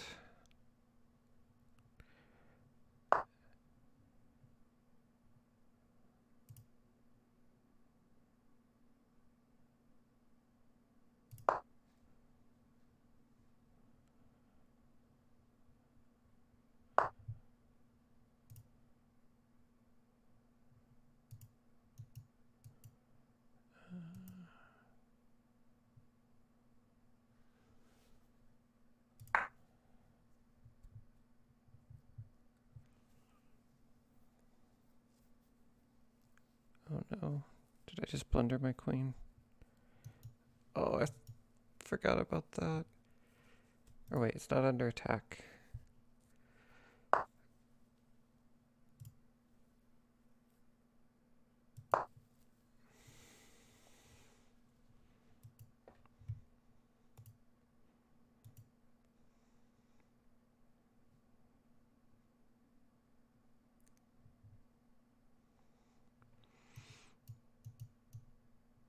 Wait.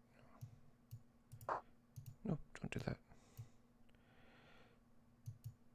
Take.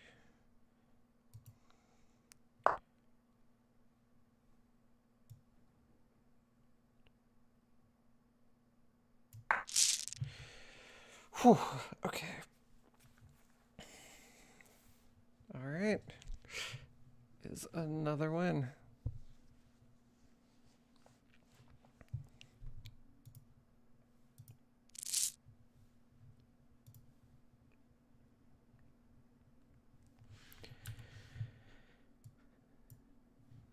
We are going to jump into the analysis of it.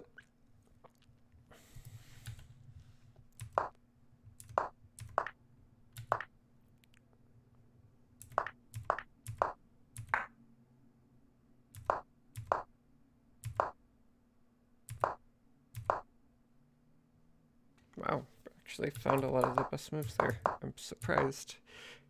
I don't see many Scandinavians. I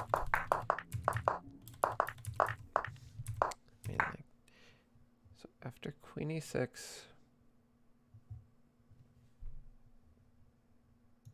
Bishop E2 is actually the best move. Okay. And somehow found. I guess that makes sense. I mean, just take control of the center, like just solid chess principles. Nothing too crazy here. Develop your pieces, also nothing too crazy. This move felt a little weird to me. Like, I think the ideas didn't make sense, and apparently the computer agrees. But Queen D3 is actually kind of an equal move. H3 is apparently also really good. It's okay. I'll take what we found. This was a mistake. It's interesting. So from here, why did I play C4 again? Because D5 was the idea. Oh, of course. Why did I play C4? You just played D5 right now. Of course, when the computer tells you, it's really obvious, but wow. But, alright, G3. So C3 would have been a better move. So that was my, like, instinctual move, was just, oh, just reinforce the pawn. But okay, so we do this, but he also responds with a mistake. E6. Get an inaccuracy.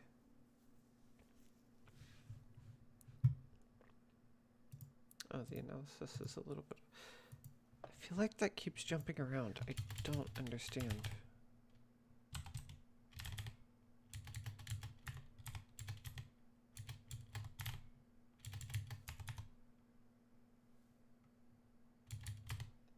Yeah, I really don't get why it does that. Okay. It is fixed now. Sorry. Alright, knight f6. Solid move. Another mistake from us. So it wants knight f6.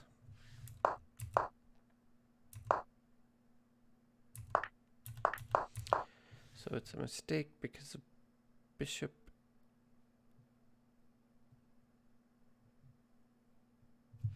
Oh, that's his move.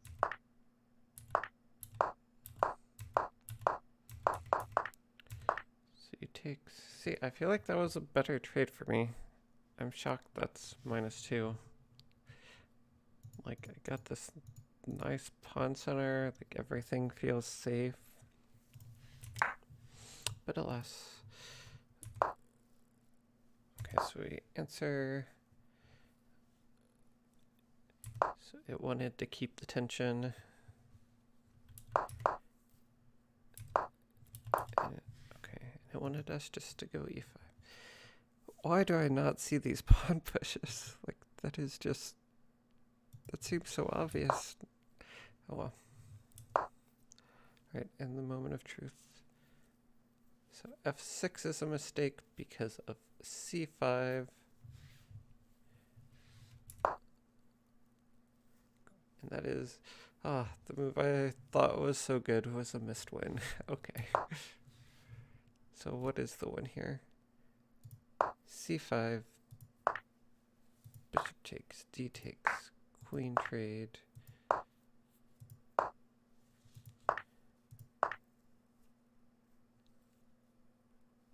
Yeah, this, and you're just better. So wait, why is... Sorry. Why does this not work?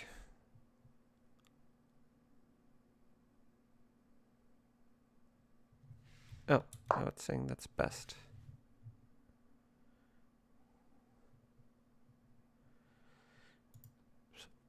Okay, so it's slightly worse at a narrow depth.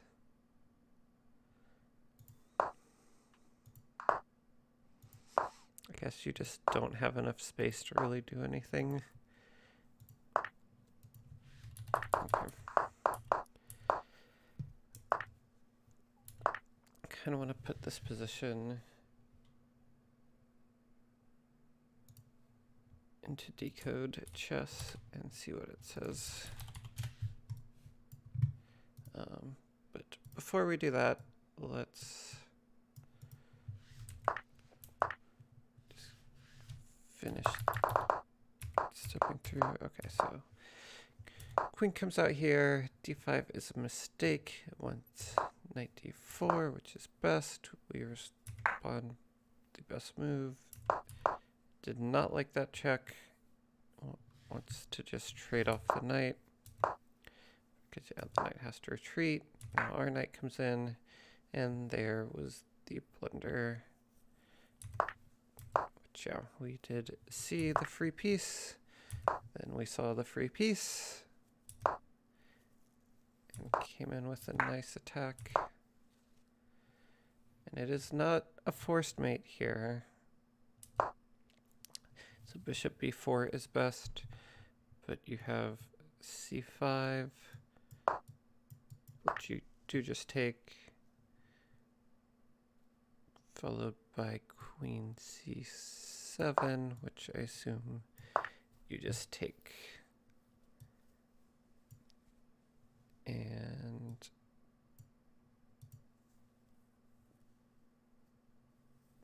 f5.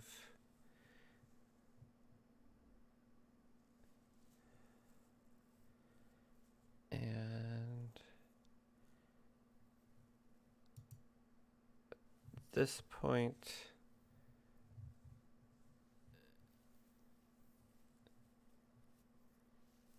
bishop takes f8. Yeah, and you are not under... So yeah, it's kind of... It's basically what I was looking at during the game is... Takes... You have something like takes, or yeah, if takes, that's mate, but takes, you don't have to take this back, so you just lose the bishop, but you are still alive.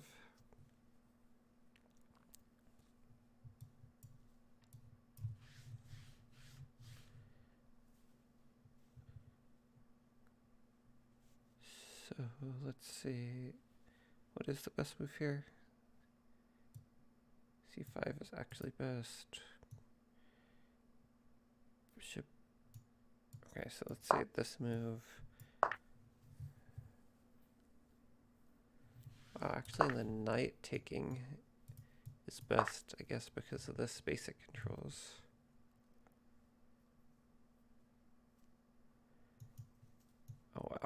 your position so bad it actually still wants to make this trade.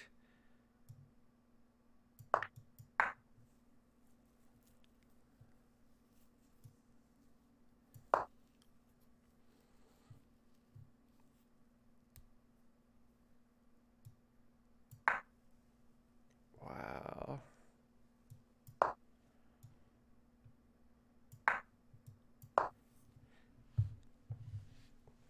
Okay. I'm just having fun right now. Not actually learning anything. So yeah, if you're not familiar with Decode Chess, it is a website that basically tries to explain in English like why a position is good or bad and what some of the ideas are.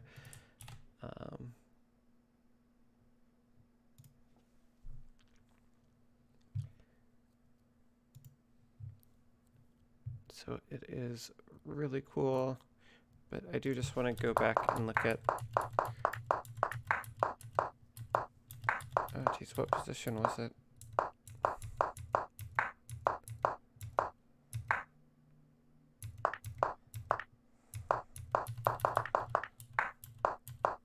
It was the queen move, right?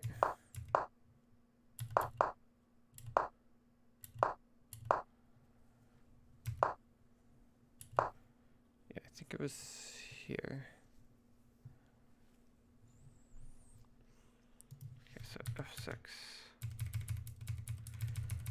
I will pull it up on screen in a second.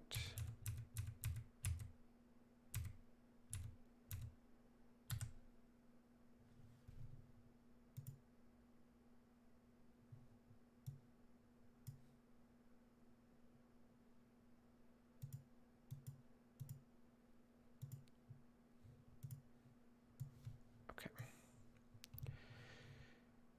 There we go. Let's go back to, let's see if this works. Not as much. Does this work?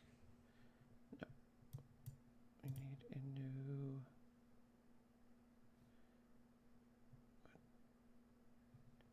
We're gonna go real quick. We're just gonna come back here, make sure we can set this up properly.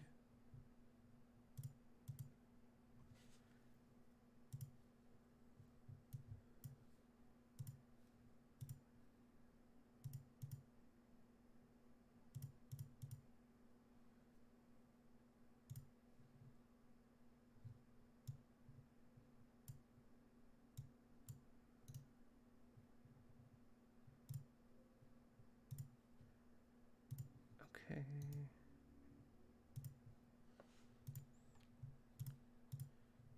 And we crop.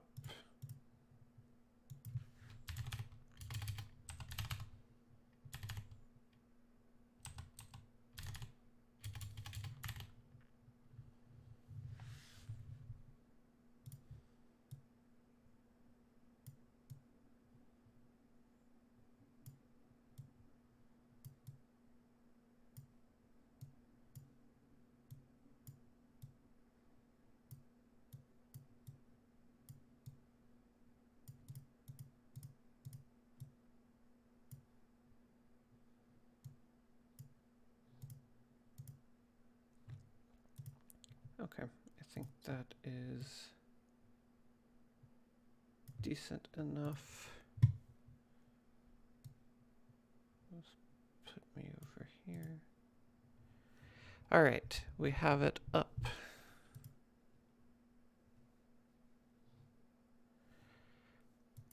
Okay, so coordinates are cut off, but you can see the full board.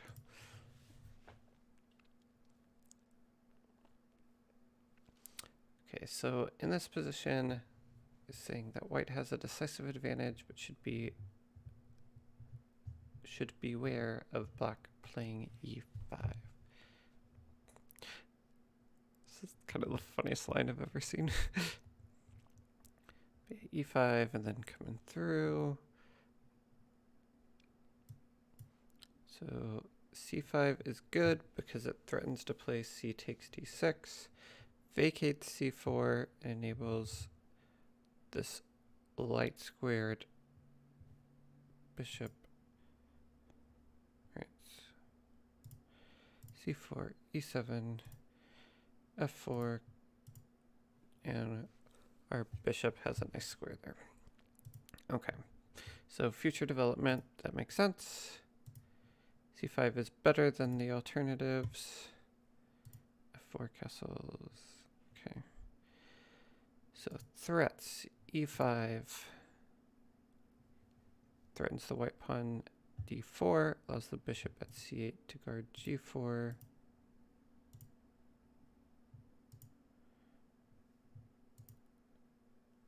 Okay, so it opens up that diagonal.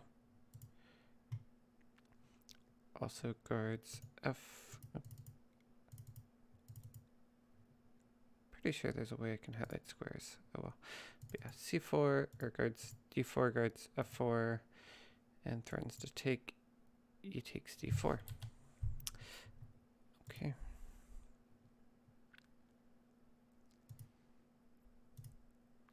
b5 is also a possible threat.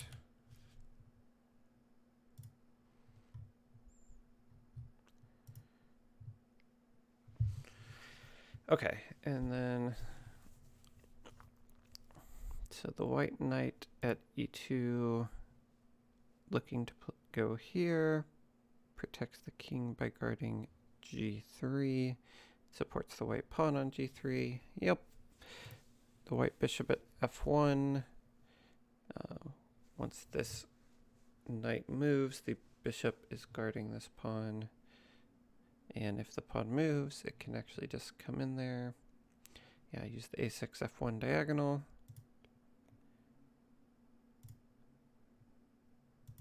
And the black knight currently controls b4. Okay.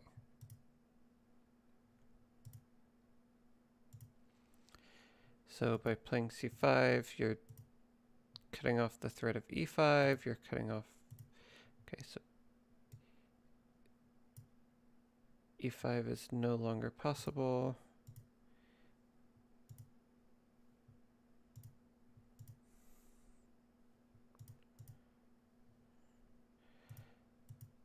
Right, so yeah, so that is the problem. And then, so by playing c5,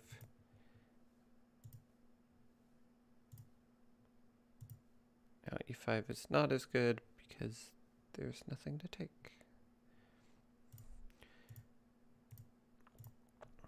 Again, castle is a bad move because of some line, but okay.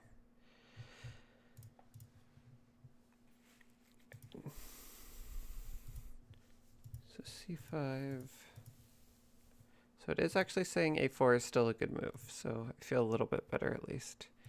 So c5 is just winning.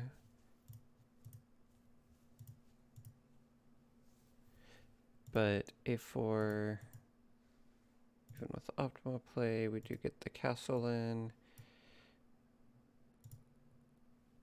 Eventually we get a position similar to what we had.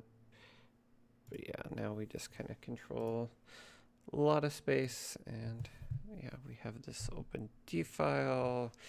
Like this bishop is pinned to the queen. Lots of good things happening there. There's apparently no attacking plan here, though.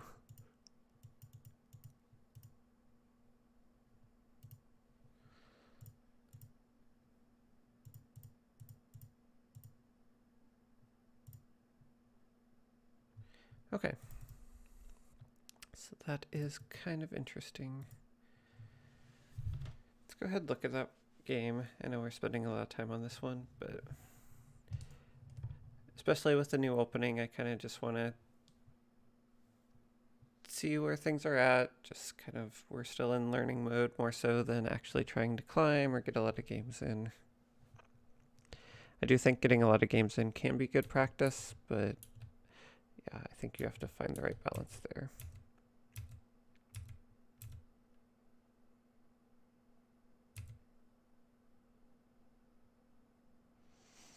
did like e2 better because we can play f3 apparently.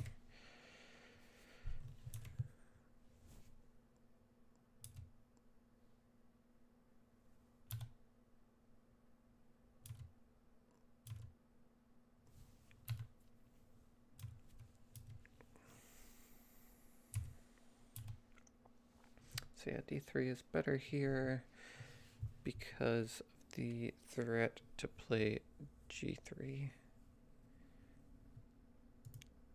How does that look? 3g. Yeah, that is kind of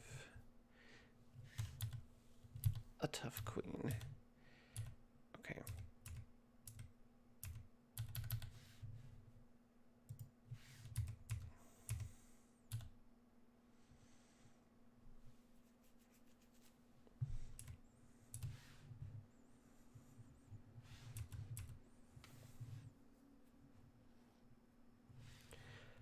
So knight takes f6 would be better than f3 because we prevent him taking us. We get the black knight. We threaten to play g2. That's interesting. I did not consider this diagonal really. That would have been a really strong bishop. Also deflects the black queen away from d8. Denies it control over c7 as a result. Because it supports playing bishop takes c7.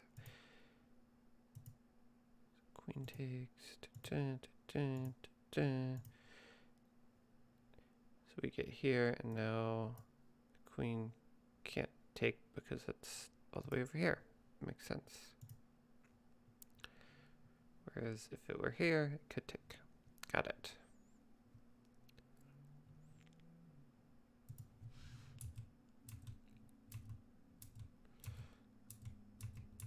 Okay, I think we got about as much as we can out of this game.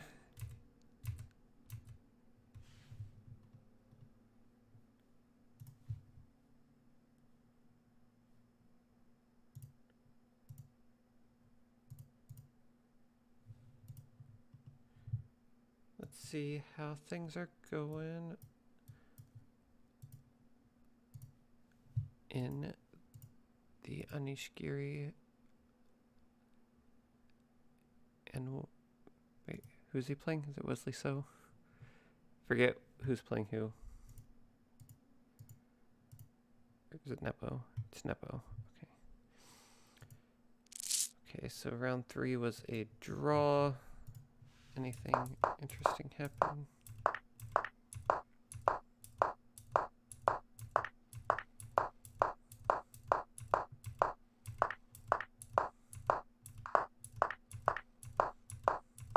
Lots of early exchanges.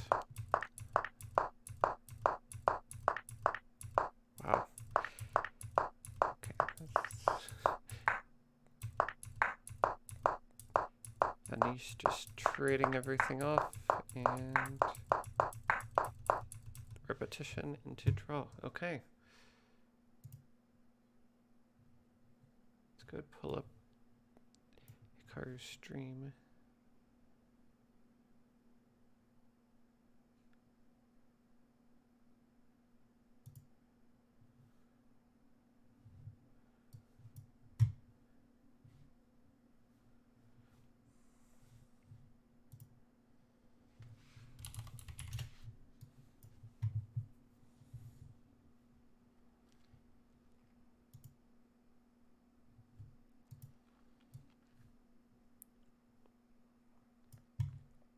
A lot of situations where this happens, where you go out to like move 25 or move 30, and nobody has had to play any moves at all. Literally, it's all preparation to like move 30, and it's just one of those things where it's a little bit depressing in a way when you think about chess.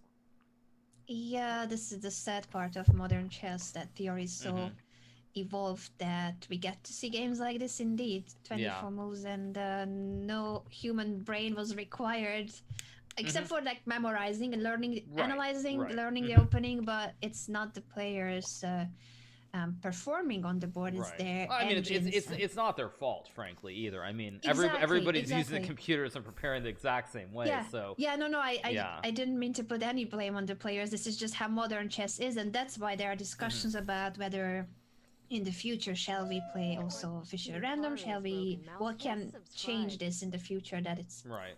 that it will prevent the Berlin and Mhm. lines like this. Of course, luckily for us, still most games are very exciting, Mhm. even though True. theory is so evolved. Most of the games are very fighting and interesting, but there can be games like this. And here, even though it was 23 moves played by Anish, memorized theory, he now has to think, and if he doesn't know the right move, he could still get into trouble. Right. Well, I mean, that's always the thing. The ultimate truth is that chess is a draw. Yeah. That's the ultimate. I mean, that's the accepted truth. Chess We all know developers that's, need to that's how it release a holds, but patch. The question is trying to find positions where Need the chess moves that are best are 1.1. not obvious. It was like that Anish game against Wesley, where there was the bishop h6 that was really good, and you just hang a bishop. And if someone has looked at that with a computer, you'll know that's the right move. But if you haven't looked at it as a human, you just move the bishop away. So there are a lot of these little nuances that really do matter. Very true, very true. And this position is up a pawn for black, but black's pieces are more passive, especially if he has to play f6, then that will really show the difference between the two bishops, that e7 bishop is not the proudest of pieces. Yeah, I mean, it's I think Anish will probably find f5. f6 feels a little bit passive and dangerous, so I think f5 makes some sense. But it's not an easy move to play here. It's a very difficult move. But this is also what's sure crazy. it's So considering it. so like, Anna, if you think about this game Yeah. and Anish's prep, and you think if Anish had gone one move deeper to f5, I don't know. I he think this blitzes is it going to out be a and he draw. draws like 99.99% of the time, probably. But the fact that Anish should not go Yeah. one move deeper in this line is the difference between being a guaranteed draw with f5 versus them having to think and figure it out at the board. Which is just, I mean, it's just crazy to think of that margin that literally goes one move deeper. I mean, one move deeper in the line and he draws this 100% of the time.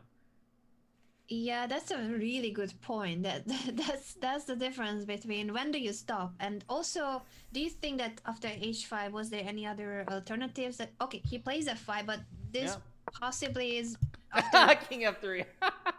after So- actually using his brain, but Nepomniachtchi goes immediately king f3, so he Still in still prep. knows this position. He figured it out, so Anish had to figure it out on his own that f5 is the right move. Yeah. No, but this happens. I mean, it does happen where like literally, but you know, on the other hand, when your opponent moves instantly, it's also a good sign, because what that means when your Yeah. opponent is moving instantly is it means that you know you played the best move, because Jan did not have hours upon hours to prepare for this variation. He probably had like 20 minutes or 15 minutes before the game to look at it, so you know that he's only looking at or for sure he's looking at the absolute best moves. So when Anish goes f5 and king f3 is played instantly, it's also a confidence boost, because you know you've still played the best computer move. And until your opponent starts thinking, you know that you haven't done anything wrong. Do you think that in this case, then Nepomniachtchi should have thought for a little bit, at least, to pretend that f5 may not be the engine line? There, I mean, there are moments when I think you should do that probably, but in general, I feel like there isn't really much bluffing here because the position is so simplified. So in a way, it's like you'd rather just move instantly and keep the pressure on Anish on the clock if you can. Yeah, I see. mean, so that depending is on the a- circumstances, it may or may not be a good idea. That is a ploy, though, to be So, fair, yeah, that I have still used in waiting games. for And it is one of something those to high-level pull tricks out that of you prep. use where it's like, if your opponent plays the right move, sometimes in a position you'll be like, I don't know what's going on. You think for like 2 or 3 minutes in a classical game where like 3 minutes won't make a big difference. In Blitz and Rapid, you can't really do that, but I have used that ploy before where it's like when my opponent's a little bit unsure and they think for 10 minutes and they find the best move, sometimes I'll just think for 2 or 3 minutes to try and confuse them, so they think they made a blunder when in fact they played the best move. Psychology is a very important part of chess. It makes a lot of sense what you are describing. Yeah, Now after king sometimes. f3, Anish is thinking again, so he has to continue coming up with the best moves of the engine. I'm assuming f takes g4 is one of the natural choices here. But after king takes g4, he still has to somehow activate his pieces. Yeah, I mean, this is a draw, but the one thing also to realize is that in all these endgames, look at the black pawns. Black is going to have a weakness on d6 here. White's pawns are on light squares. So, for example, if rooks come off, white is probably better because of the weaknesses with the pawns on the dark squares, which the bishop can target, whereas the black bishop can't target any of white's pawns. Mm-hmm. Yeah, very good point about how unfortunately placed the black pawns are in that sense. Even the a6 pawn, that's not a light square, but rook a7 could be the next move of white. Yeah. Yeah, I mean, I think if you're Anish, you realize you have to take the pawn here. I'm surprised he's thinking, because it feels like you should take the pawn and then think for 5 minutes, versus thinking right here. Although maybe he thinks he can go rook f8. Although rook f8 g5 looks quite dangerous, because even though you're up a pawn, your pieces are really boxed after like g6, bishop f4. Your pawn is weak. Your pawn on d6 is weak. Pawn on a6 is weak. Did just get a Even though you're up a move. pawn, computer thinks white is much better here. So he does Yes, they take. did take. And let's see what he comes up with. Will he bring the rook to the f file, or what other moves can be considered here? Yeah, the good news here for Anish is that I think rook f8 is a very logical move. The computer says you can go rook g8 and draw, but no human in their right mind would ever play that. Rook g8, really? Yeah, it just says rook g8, bishop g5, trade rook f8, no fear, I draw easily. Again, yeah, not very human, to put it mildly. But I think rook f8 is pretty obvious for a human here, because you Yeah, realize I like king rook f7, f8. king f7, bishop g5 is bad. You can't castle. You can't really move your bishop because of rook b8. I'm surprised Anish hasn't just blitzed out rook f8, because it seems like the only move. Mm-hmm. Yeah, it's surprising that he's still thinking. I'm taking a look at his camera, and he's extremely focused, but also looks like he's very tense. I feel like normally he looks a bit This more comfortable. could end up being a very slow There's game. certainly a lot of pressure. Also for the fact that in this game, whoever wins this game wins today's match. So it's not just half a point that's at stake between a draw and a win. It's not a half a point difference. It's the Yeah, rook match b8 today, is not because they possible are because so far of on 1.5, bishop 1.5. d8. And the winner of this game will be the winner of today's set. Correct. Yes. Yeah, it's a tough spot to be in here if you're Anish. I mean, he really just wants to trade, but I think the reason he's probably tense is because, I mean, he's down 10 minutes on the clock, and you also worry structurally about the end games. That's the big problem, is because the white pawns are all in light squares and your bishop can't attack them. So I think that also is probably playing a role here. Like okay, he goes rook f8. I don't know why he didn't play this instantly. I feel like he should have played rook f8, and now after bishop f4, he should go into the deep tank. Yeah, and the formula should play that instantly again. That's why I'm laughing. He's on 18.5 minutes, starting at 15. That's quite an achievement in the 10-second increment. So rook f6 is supposed to be the right move, That's and a why lot of exactly? extra Rook a7, rook g6, and rook g2 with g5 makes a lot of sense. He plays g6. G6, which seems to be good too. At least the bar did not move from 0, 0, 0. That's my... No, g6 is a great move. Because you want to go rook f5 and take on d5, and then it's a draw. Like, even if white goes rook b6, rook f5, rook a6, rook d5, you're still up a pawn, so there's no risk. So g6 is actually a great move by Anish to play rook f5. That's the one weakness in white's camp, and he finds a path to it. You need to push the pawn to get the rook to f5.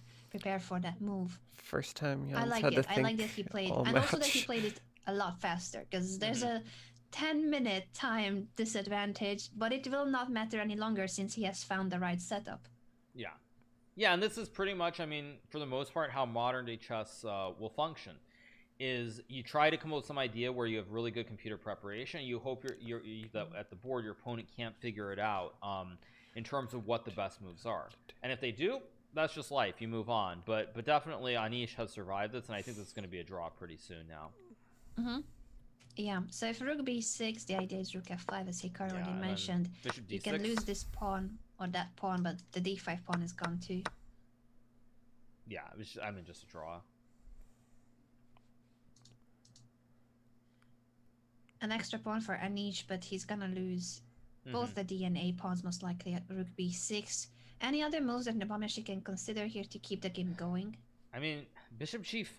I mean, you know that bishop g5 trades rook f5 as a draw. So bishop Yeah. g5 doesn't do anything. Rook b8, king f7. If you trade the rooks, I mean, you're down a pawn, and you probably can draw, but not more than that. I think He it's going to be plays king rook f7, b8. rook b7. Oh, to just repeat, king f7, rook b7 to pin the bishop, then king back to e8. Yeah, it's... Let's see if that. It He's could going to go rook be. b7. Yeah. Mm-hmm. I mean, I guess he can trade rooks, though. He could trade rooks and try to keep this game going. But the problem is he's down a pawn. So even though he's going to win this pawn on h4, like rook f8, king f8, I don't know, h3, and bishop d2, the pawn endgame is always a draw. That's the problem. So there's just... Yeah, I mean... What would you do here? I mean, I probably would repeat or just take and play h3, but problem is there's just nothing in the position. He goes rook b6. Actually, rook b6 is a good move here. Oh, because there's no longer rook f5. The king is in the way. Right, but rook c8, and again, Anish does not miss here. And now if rook a6, after rook c4, you have to be careful to not end up in danger here, because then king f3, g5, g4 is coming. Although, I mean, it's still a draw, obviously. Rook c8 is a really cool move indeed, to take the initiative, get the rook to the 4th rank. And it's no longer just about the d5 pawn, but rook c4 with that pin. Yeah. Yeah, this is chess at the top levels, you guys. It's, I mean, a lot of preparation. This is. What is it that Nepomniachtchi It's will not do been if the rook most takes exciting a6, day. rook c4? Or is there any other move here? Not I mean, I think rook takes a6, rook c4, king f3, because d6 is still hanging. Hello. So it's a draw, but... I'm not currently playing. Yeah, I don't see sorry. anything else. I think you have to just take... Played a few or you can games take D6 earlier, but first, wanted I to mean, finish it's- watching this you probably match, just and take then I a6, think rook c4, king f3, and it's a draw. we're probably done with chess for the day. I'm curious if that's yeah. what we're gonna see. Yeah, we are watching the Magnus Carlsen So Jan Invitational. didn't repeat, but Wanted to now catch the end. for whom is it more dangerous that this Ari_DN game's just going? subscribed. I think Okay, it's so just I'm going- balanced. Dynamic imbalance and balance at the same time. It's still an extra pawn for Anish, but the a6 pawn is about to be taken, as well as the d6 pawn is hanging. Yeah, it's just about to be a draw. I mean, not much more to say. I'm curious how it will end up in a draw, though, because there's Mm-hmm. no longer a repetition, so they will keep playing, and if you keep playing, there can be mistakes. I know that on this very high level, it's a lot less likely, but we have seen a few blunders. Maybe this position is too simple for any mistakes or I blunders. feel like there's not a lot to talk about Do Yeah, you I see think it any is. ways in which Yeah. it can in this go game bad? right now. I mean, not really. I mean, Definitely feels unless like a Jan draw. goes insane somehow and tries to like not trade the bishops on d6, then on each could have chances, but it's just not going to happen. It's just not going to happen. There's no I'm no way curious. for Jan to play on here. He's going to have to take rook c4, king f3, and then like rook Yeah. d4, g5, and we just go home. It's exactly what you predicted, that's what's going to happen. So rook c4, king f3 is a must because of g5 being the main threat after rook c4. That bishop will be taken with that pin. So rook c4. Anish is still thinking, is he considering rook c5 as well? Actually, rook c5 is a creative move, but I think the thing is you have to be careful, because if you go rook c5, I can give up the d pawn and try to run the a pawn maybe. It's probably not good, but I can try at least. So he goes rook Yeah. c4 now. I expect g5 here, or maybe rook c. Yeah. g5 immediately Yep. played by Anish. Yep. Now bishop Trade. takes. And like rook c2 or g4 first. It's just headed for a draw. So Almost rook got and Nimber some now. interesting White position there is for a up a minute. pawn for a moment. Temporarily, not for long. I mean, Yeah. actually, no. White can end up a pawn with a d5 pawn where all the other pawns come off, but it's just a draw. Yeah, the king is too close to that pass pawn, so it's not an issue. Oh well, if this is a draw, then tomorrow's gonna be interesting because it's all wide open. If no one takes the lead today, Magnus has taken the lead in their match, Right. but this one for the first place, so far it's a tie. All games have been drawn. They have been exciting, the games, so there was no short draws, no repetitions in the opening, but still, it's so far a tie. Yeah, I mean, it's just the kind of day it is. Unfortunately, just the kind of day. Yeah. What to say? I was really hoping that opposite side castling game was gonna lead to a result. Yeah, I mean, I think that was Anisha's big chance. Was the first game. He had a great position on the opening, and he kind of missed his opportunity in that first game. I think that was a big missed opportunity. But again, it's kind of like, you know, there are always going to be opportunities. draw And Blitz and waiting Rapid, room you're going to see now. mistakes. Like you're going to see mistakes, and I think that's what makes it exciting. It truly does make it exciting for us. I think us, the viewers, we kind of prefer. Maybe I shouldn't. I'm just gonna say in first person before I offend anybody. I don't mean to say it as an us as a whole, but I think many of us, perhaps, or some of us, I don't even know how to phrase it anymore. But there certainly is a group of people, including myself, that prefer the shorter time controls as a spectator. I like to play classical. So when I used to compete, classical was my favorite time control to compete at.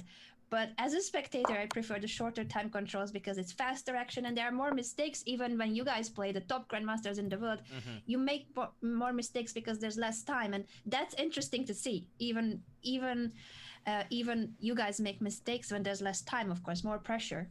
Right. So, yeah, this will be a draw in a minute, probably. No mistakes in this one. The crucial moment was the opening theory and the test of Anish in this case, whether he finds f5, and he did. Yeah. Earlier. Yep.